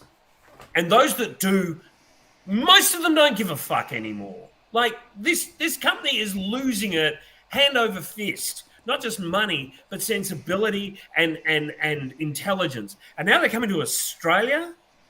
I don't think they're gonna get anywhere near what they think. I don't think the tour's going to go ahead, even if they do. They'll wind up playing, while they have dreams and aspirations of playing Melbourne's Marble Stadium, they'll wind up playing the Northcote Theatre because no one's going to go. Look, here's the thing, like, and I put this on my Twitter, and I didn't put it on our Twitter, I put it on my Twitter. They would be smarter to pick an Ochre Stadium, a Rod Laver Arena, somewhere smaller, like, when I went to the first ever UFC in Australia, and they picked like Rod Laver Arena because it's a smaller, a more like, and that is when like UFC was pretty fucking hot at the time when they came down for that first like show in Melbourne. Was it Melbourne? Yeah, Rod Laver. I can't remember. Yeah, at Rod Laver. Yeah. So they were pretty hot at the time, and an established like mainstream brand. Like you could go into you could go into Kmart and buy a UFC t-shirt at that time. Do you know what I mean? That was the smart thing for AEW to do is go for a smaller stadium where they can get like, and I say smaller stadium, what is it, 20,000 get into like Rod Laver? Rod like, Laver, aim for that. Just the seating is 15,000, so you add in floor to that. Yeah, so it's 17, 18. Look, Rod Laver Arena was where NXT came when they had Nakamura against Joe in the cage and the Mighty Don't Kneel against, I think it was the Revival or American Alpha, one of those two teams. It was an excellent show, but they were smart to put it in Rod Laver Arena. Did they sell it out? No, but they still had it in there. And that's where AEW should be, considering they're really on the same level. Really, if you're an invested fan of American wrestling, you don't see AEW as being any better than NXT. And just look, I know this is going to sound like a shot, and believe me, it's not. Their roster that they would bring out is comparable to what World Series Wrestling bring down on a semi-regular basis. Like, you've got your Zigglers, you've got your Cardonas, you've got your... And honestly, it's not the same as having Edge, Bryan Danielson, yada, yada, yada. It's not the same as that. I'm not really saying that, but when you think about it, that's the level of that sort of level of talent is what they'll be bringing down. And he's like World Series Wrestling sell like 800, 900 tickets, 1,000 tickets maybe in some of the venues. Like, I want them to come down because I wouldn't mind seeing them. I wouldn't mind seeing the wrestling is great. AEW wrestling is great. Yeah. Don't get me wrong. I love AEW wrestling. The stories are what take me out of it. I have to ignore the stories to get to the show. Once I get to the show, the matches are fine.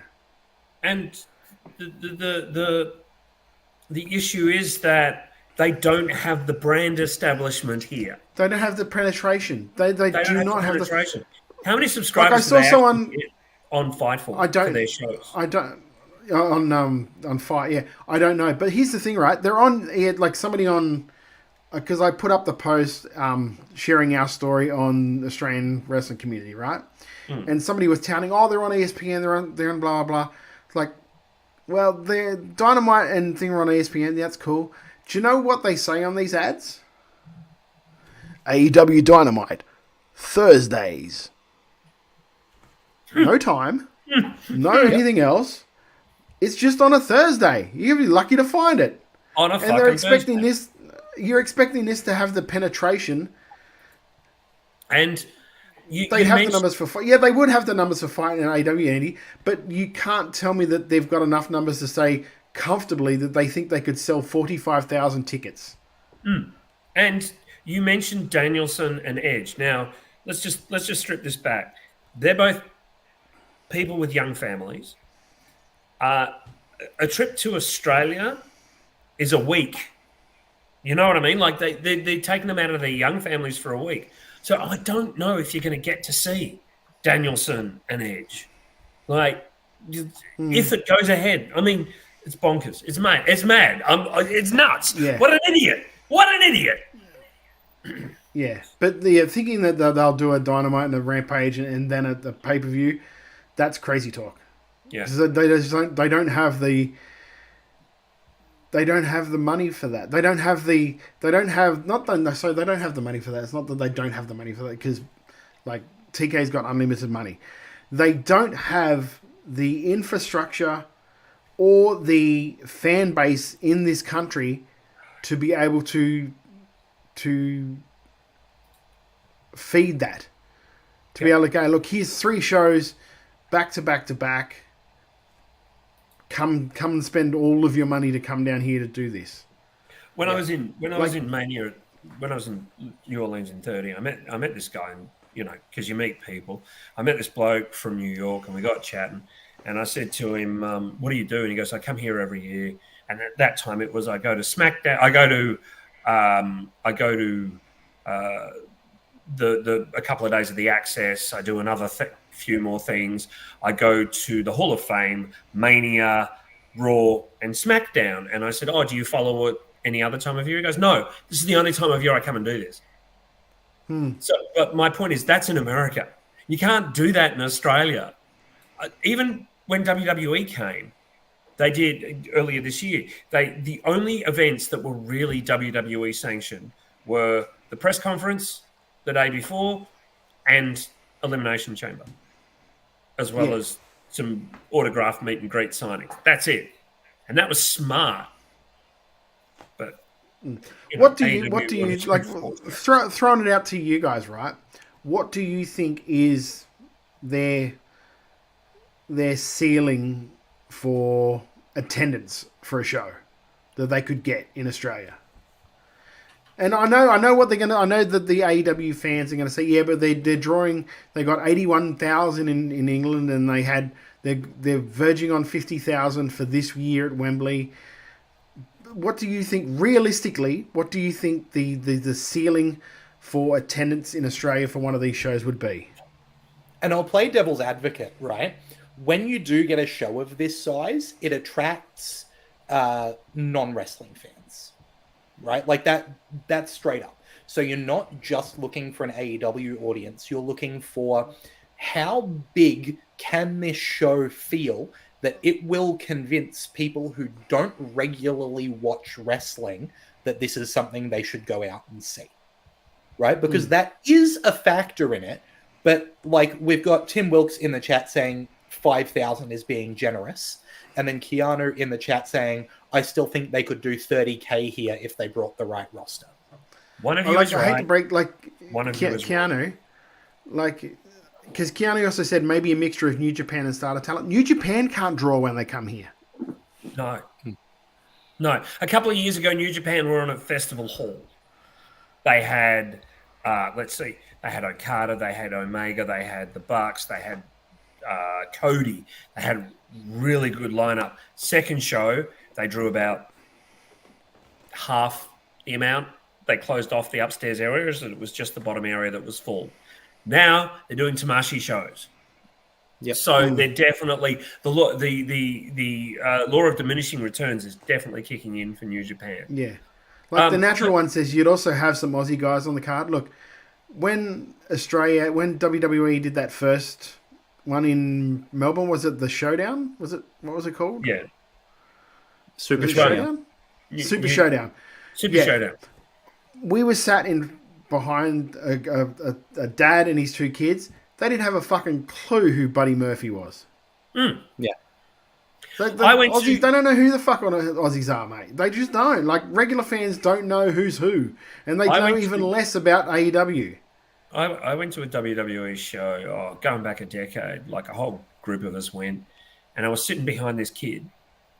I was sitting in front of this kid, and he and his dad were chatting, and he goes, "Is it Cena yet, Dad?" "No, son." "Is it Cena yet, Dad?" "No, son." "Is it Cena?" Every fight, this kid was asking if it was Cena yet. Of course, I spent the whole night after that trolling him that John Cena was going to lose to AJ Styles. Unfortunately, he didn't, but it was A, it was a fun event, and B, this kid was great. But he knew Cena. He didn't know anyone else. There is no one with that brand recognition in AEW. No, like Daniel Bryan is the closest, or Bryan Danielson is the closest thing to it. Bryan Danielson, like Edge, they're the only two, like people that have had like extensive WWE like experience are the people that they would have to market the show around. Because nobody knows who these other people are. No offense to them, because this is not taking away from their wrestling at all. No. But they just don't know who the fuck they are. Jericho would be another one as well. They'd know who Jericho is, but but they don't know that he can't work anymore. They don't know because they just see him on a poster and go, "Oh, it's Chris Jericho." Be those people going like, "Isn't he 70 now?" You know what I mean? Like people would be going, "Isn't he really old?" Like as a like thing, my wife rarely watches wrestling, like rarely watches it. And when she saw that like Jericho was in AEW, she was just like, "Oh, I thought he was good," and then walked out of the room. I was like, "Oh, please so, like, give Mrs. Eastman a big shuck on the shoulder and a thank you from me." That's awesome. I think this is a recipe for disaster. Really. They would have had a better chance drawing a bigger crowd if they still had Punk. Yeah, they would have. Yeah, because he's got that recognition. In answer to your question, Michelle earlier on said they'll be pushing 12,000. I kind of agree, 12 to maybe 15 maximum. Yeah, absolutely. That was what I was going to say. I absolutely agree with Michelle saying pushing 12K. I think the cap that you're looking at, and we're talking theoretical maximum, I think 15K in one of those East Coast capital cities is what you're looking at. And I hope that if it is on pay-per-view, people get used to A, having discounted tickets, B, seats upgraded, and C, looking up and seeing just a lot of black curtains. Yeah, there's no way. If they go through with the speculated venues. I'd love to know who's advising them that stadium shows is a good idea for them at this point in time. Like I don't see what metrics are telling them that this is a good idea. Like, because their home attendance is the only metrics that are up for them when they do their one-off in Wembley. Everything else, like attendance-wise, is all in the toilet in North America. So I don't know. I don't understand why they think that they're going to draw when they go to they go to a country where they've got, let's face it, limited market penetration. And let's be fair here. The population of the UK, specifically Yes. London, is about 3 times the size of all of Australia. So, we're looking at one of the biggest cities in the world compared to the most isolated locations in the world. Go figure. Yeah, Keanu says TEG, that entertainment company, is supposedly working with stadium. Yeah, but they can't actually get the people into the stadiums. They're not going to go around in a bus and pick everyone up and drag them into the fuck. They still have to sell the tickets, Keanu, is what I'm saying to you. You can put posters on buses. You can put posters on billboards. If no one knows who the fuck those people are on these posters and billboards, they're not going to spend $120, $200, $300 on a ticket for people that they don't fucking know. No. Yeah.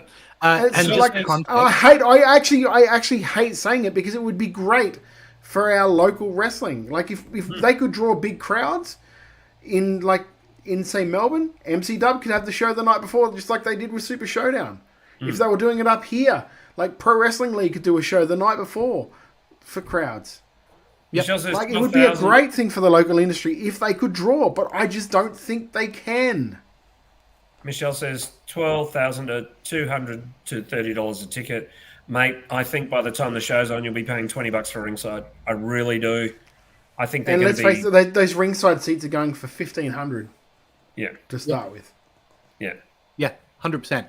I don't think it'll... Genuinely, I don't think it's going to be that ridiculous, but I do think there will be under $100 floor tickets is where it'll end up. Bobby, I knew this would come. I knew this day would come for you, Todd. There you go. Just for a little bit of that outside context as well, I messaged my partner, who again is going to local shows once a month, someone who's regularly watching wrestling. I said, without Googling, who is good in AEW? And she said, I don't think I could name someone who's signed to AEW. This is finishing the story, says Bobby. Well said, Bob. Like the thing is, right, you look at like X, Facebook is pretty much an echo chamber for the stuff that you like. So everything you like, the algorithm will shoot back to you that sort of stuff in your algorithm. So you might be thinking, looking at, there's fucking a shitload of fans. Of course they're going to draw, because the only people that you're seeing are the people who are the fans. There's outside of that, no one knows who the fuck AEW is.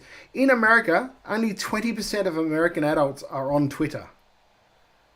Now you cut that down to how many people are actually on Twitter talking about wrestling. That's a shitload less. And that's not just for Australia, that's not just America, that's worldwide. It's just ridiculous. It really is. It's. I think the fact that we've spent 20 minutes talking about how much of a business error this is enunciates how much of a business error this is. I want them to do it. I just don't want them to do it in a stadium. I think it's a grave error because they will look stupid if they try to do it in a stadium, sell fuck all tickets and go, we're going to move it to Rod Laver or we're going to move it to Accor Stadium because the ticket sales of... They won't say it's because of ticket sales. They'll say for other reasons. But guaranteed it'll be because ticket sales or pre-sales aren't very strong. So we're going to move it to... Because like Marvel will see ticket pre-sales and go, fuck, you've only sold 3,000 tickets. What the fuck? No, we can't. Like, you can't. Like, unless money up front. Yeah, we're not doing this for this event. Yeah, because they've got to staff all these people. Yeah. All right. I just wonder if they're trying to get one of the state government. That's a problem, Keanu. They can't because they don't have the market penetration WWE do. They might get tax breaks, but they're not going to get any money. Yeah. Sorry. Well, look, we spent so long on that conversation, I was going straight to chicken salad and chicken shit. That's how wild this is. But we do want to touch on something else before we do, and that's the G1 Climax, because we are now have our results. We're approaching the finals. There is one person whose full predictions can no longer come true, and that's me, because I predicted Sonata for the final, and he has been eliminated. Meanwhile, Jeff the dude that watches more, say, Japanese wrestling than any of us as well. I follow the G1 pretty religiously. This has been a banger. The match tonight, I'm going to give away the results. Does anyone mind? Speak now or forever hold your peace. It's going to be Zack Sabre Jr. against Shingo Takagi. Fuck me, that's going to be amazing. It's going to be David Finlay against Yota Tsuji, baby. So clearly New Japan seeing Yota Tsuji, what all three of us do. Very, very, very good. Lachlan's prediction for the final Sonata against Tsuji. Sorry, bro, not going to happen. My prediction is Tsuji versus Shingo, which could happen. And Todd's is ZSJ against Tsuji, and both are still possible. All predictions for the overall winner is still on the table. Tsuji for Lachlan and myself, and ZSJ for Todd. Unless David Finlay manages to beat Yota Tsuji, which I'll believe that when I see it, we are either going to see Todd's prediction or Jeff's prediction for the final come to fruition. So that's exciting. We had Todd pick ZSJ for the winner, and Jeff and I picked Tsuji for the winner. So we'll see how that goes. But either way, good G1 this year so far. Yes, it's been brilliant. Todd, do you want to put a lasagna at 1-800 Lasagna, the home of Melbourne's best lasagna, up for grabs for this one? Because you're the only one that could fucking get it if you win or lose. That's not fair at all. Lachlan, we're opening up the PAX weekend with that, by the way, mate. Beautiful. All right. Look, that G1 has been great this year. It's been nothing but chicken salad, really, other than a couple of little injuries, which were a bit chicken shit. So let's talk about our chicken shit and chicken salad for the week. Let's kick it off with Mr. Jeff Setti. Chicken shit. What have you got for us? I mean, for me, it's an AEW double. Firstly, the idea that they're coming to Australia and having a stadium show this young into their life, and also without the market penetration, is both a chicken shit and sadly very, very, very funny. And the other one is the Young Bucks have defended a very important title with a good history once in 4 months. Get your fucking hands off it. It's ridiculous. Neither of them are injured. They're just lazy. And I know everyone says a lot of stuff about the Young Bucks, and you would never accuse them of being lazy. Yeah, you could accuse them of having the same match over and over and over again, but now they're also lazy. Get fucked. I'll follow on from that because my chicken shit is also an AEW, and we'll get to use Todd's catchphrase. Are you ready for this one, Todd?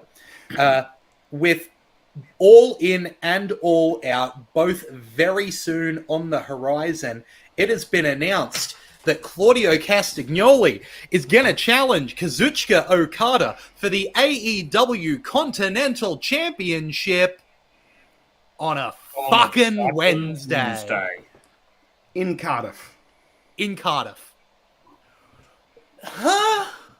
Why don't I care? Why isn't this on a big show? Why isn't this one of the biggest matches? Okada doesn't care, so why should you? Clearly. Fucking phone it in. Two of the, biggest top champions that have been in international wrestling over the past decade. But no, they can have a title match on a Wednesday. It's fine. Todd? I just want to make one thing clear before we go on, right? It's not that AEW are doing a show in Australia. That's fucking cool. Pick appropriate venues. That's all it is. Like even if they did like a 3-show tour like NXT did, and chose the smaller venues, they do a lot better. And that's I just want to clarify that. I'm not saying that they're dumb for wanting to come to Australia. They should come to Australia. They should start putting a footprint in the country because it's good for them for their growth. But your growth doesn't start by you don't start learning a motorcycle by jumping on a 500 or 1,000cc bike. You get on a mini and you work your way up. That's the thing. My chicken shit isn't AEW for a start. What's up, mate? You don't start to learn wrestling by pile driving people. You grab a headlock. No. You start slowly. And you're not. Your first match is going to be against Gunther. Just Tony. To be fair, my first clothesline was from Bronson Reed. So I mean. Oh, dark boy. I like the way you said that. The lights went out. Like he's. I know. Jesus Christ! What's chicken shit, mate? my chicken shit is actually from WWE. On Monday's Raw, they revealed the name of the faction of Shayna Baszler, Sonya Deville, and Zoe Stark as the Pure Fusion Collective. Put that on a fucking t-shirt. Throw that up on fucking Pro Wrestling Tees. It'll sell. How many people in that group? 3. I actually really like what did I call them last week, Lachlan? The Shoot Fight Sisters. It's good. That's great. Because it's better than submission sorority. Well, yeah. That's already. I'd be very interested to know if that was a company idea or if that was the 3 of them overthinking shit. It sounds like a tournament that's going to happen in Ring of Honor. Yes, no, it actually sounds like something that would happen over in like 01 or All Japan, or do you know what I mean? Like the tournament or a festival, the Pure Fusion Collective, where we're going to have matches from. Yeah, like, you know what I mean? Like Bloodsport matches will be here, and also some All Japan matches, and someone from Noah will be here. Oh dear. Oh boy, that's a rough one. Alex Fireheart's chicken shit. All the injuries in Japan over the last month or so suck a lot. Shiozaki injured, so out of the N1 before it starts. His replacement is out of it due to injury. And El Hijo del Dr. Wagner Jr. got injured as well. That's a mouthful, isn't it? I even pronounced it the wrong way. El Hijo de Dr. Wagner Jr. injured. On top of that, Yuya got injured, so had to forfeit his one match. Ugh. That's terrible. That's unfortunate for him. Andy from Bob Vance Fridges says Tonga Loa is potentially a chicken shit and a chicken salad. I'm not sure whether he's trolling us, whether it's brilliant character arc of the new Bloodlines ineptitude, or if he still just sucks. Can't bump into the stairs, I'll just fucking eat him. Alex, it's a real shame because Umero's actually had a really nice G1. Like, nothing like incredible, but just a nice one. And his matches have been so entertaining. All right, time for chicken salad. Jeff, you started chicken shit. Why don't you start chicken salad? There's a few things. I mean, obviously, this Bronson push is really serious. It's good to see Jonah in this role. I took yours. They're really serious about Bronson's push. I was like, come to me, Lachlan. Come to me, I got one this week. You're never ready. You always say, just go to Jeff first. It's the Bronson push is terrific. The fact that, firstly, I mean, Seth apparently is legitimately injured a little bit, so they want to space out his appearances now. He's not far from calling it quits. They've already made that quite public. But the fact that it was Bronson that took him out, and then Bronson him just crushing R-Truth. My God, just the amount of tsunamis in R-Truth was quite considerable, as well as the Miz. I'm really, really pleased with what they're doing with Bronson Reed. And also the fact that NXT was such a good episode this week. Charlie Dempsey is your new... I keep taking Todd's chicken salads, I think. Charlie Dempsey is once again the Heritage Cup champion, where it belongs. I feel like Dempsey's style, not being totally dissimilar to his dad's, is really, really appropriate. And the nice work that... what's her name? She's doing some great work in the No Quarter Catch crew. What is her name? I can't remember. It's not Fallon Henley. The young lady with them is really, really entertaining as well. So, yeah, great NXT. Really good. And Wesley's... I'm Googling because otherwise it's going to bug me. Wesley's justification for turning heel. Okay, Jeff, shut the fuck up. That was my fucker. Like, I had 3 that I was going okay, I'll go to this one. I'll go to this one. Then these fuckers just like, and by the way, Wesley's...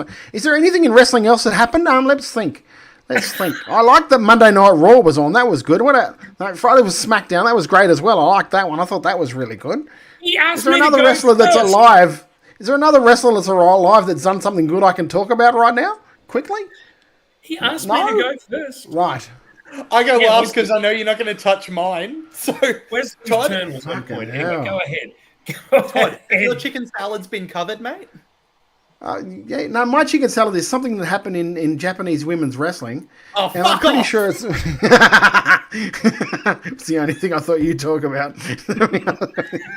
Sorry, Todd. Michelle I in the honestly chat not said, mean. "Little chicken salad here. The comeback dude, where's my ring show sold out in less than 2 days. That's bloody awesome." Fantastic, Michelle. Thrilled to hear that.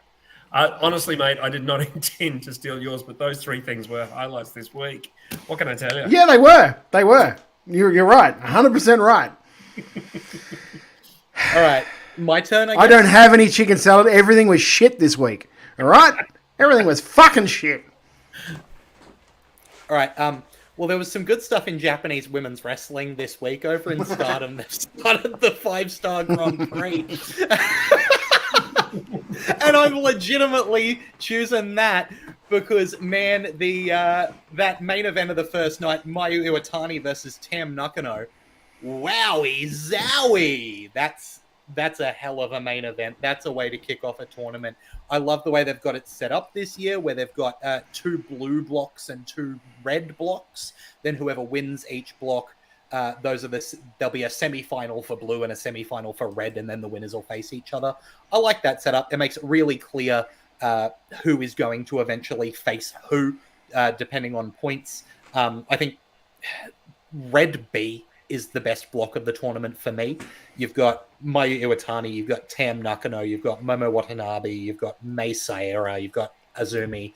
Like, hell of a block there. But the whole tournament's huge, including, I think, having Anna Jay there is a really cool proposition, especially in a block with, like, Starlight Kid.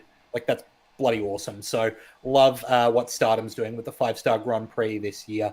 Alex Fireheart says chicken salad. Trent O'Day calling out the sound guy on QWA's last show and getting him to admit to taking a bribe from Chad Atlas and then hitting the guy with 2 cutters. Never seen someone call out a sound guy for something like that before. Good stuff. Kind of hope the sound guy is a trainee because that'd be a fun debut feud. Tim Wilkes says his salad is the fact that Para still suck.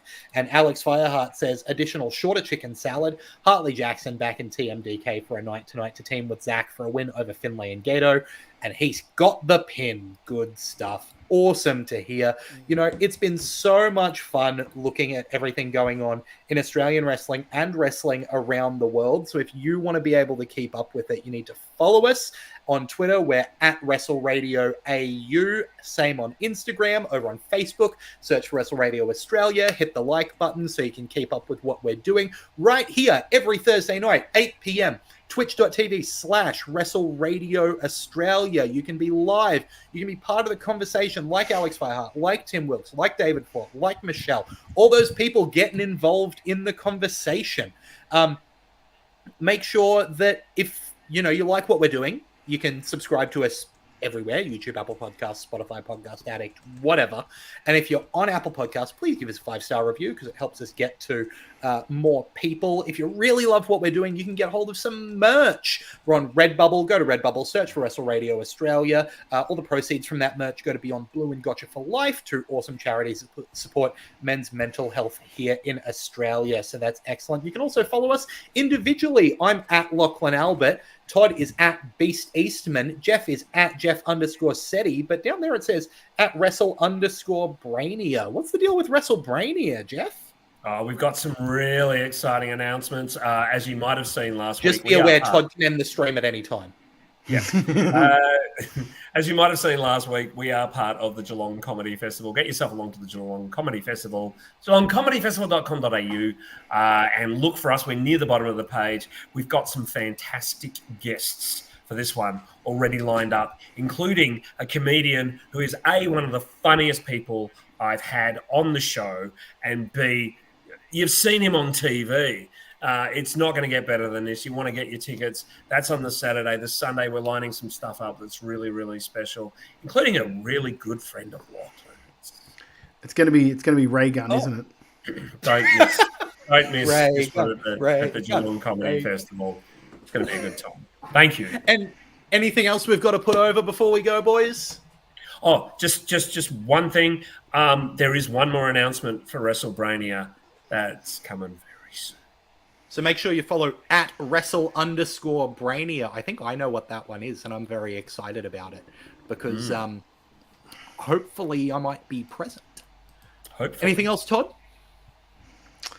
Just the Monday show, mate. You can forget it again if you want. I actually wrote it down too. Oh, yeah. Are you talking about on Monday you're going to put up the interview that you did with Tommy Knight? That's the one, mate. Yeah. Whoa! So that's going to be everywhere that Wrestle Radio Australia releases on Monday night. You can find that interview with Tommy Knight. So make sure you subscribe to Wrestle Radio Australia's podcast to catch that. Yeah. Yeah. Cool. Yeah. Yeah. No, it was a really. I don't know how someone could forget about that. No, it was a really good chat. We talk about a lot of things. We cover all over Wrestle Rampage. We cover all over MCW, Slam, a lot of stuff with Hartley Jackson we talk about as well. Bronson Reed, we talk a bit about him. You saw what we talked about with OPW. So we covered a whole lot of stuff and a whole lot of stuff about his mindset going forward and what he thinks it takes to succeed nowadays in wrestling and stuff. So it was a really good, like I said, it was an hour-long chat, a really fun chat, and I hope people do enjoy it on Monday night. Wonderful. Well, it's been a great show. On behalf of Todd Eastman and on behalf of Jeff Setti, I've been Lachlan Albert. Till next time, have a good one. Tommy Night and Monday night. Here I was, blaming AEW for feeding you chicken shit, knowing you mindless millennials would be eating it up as if it were chicken salad, when it's really been your fault all along. Make chicken salad out of chicken.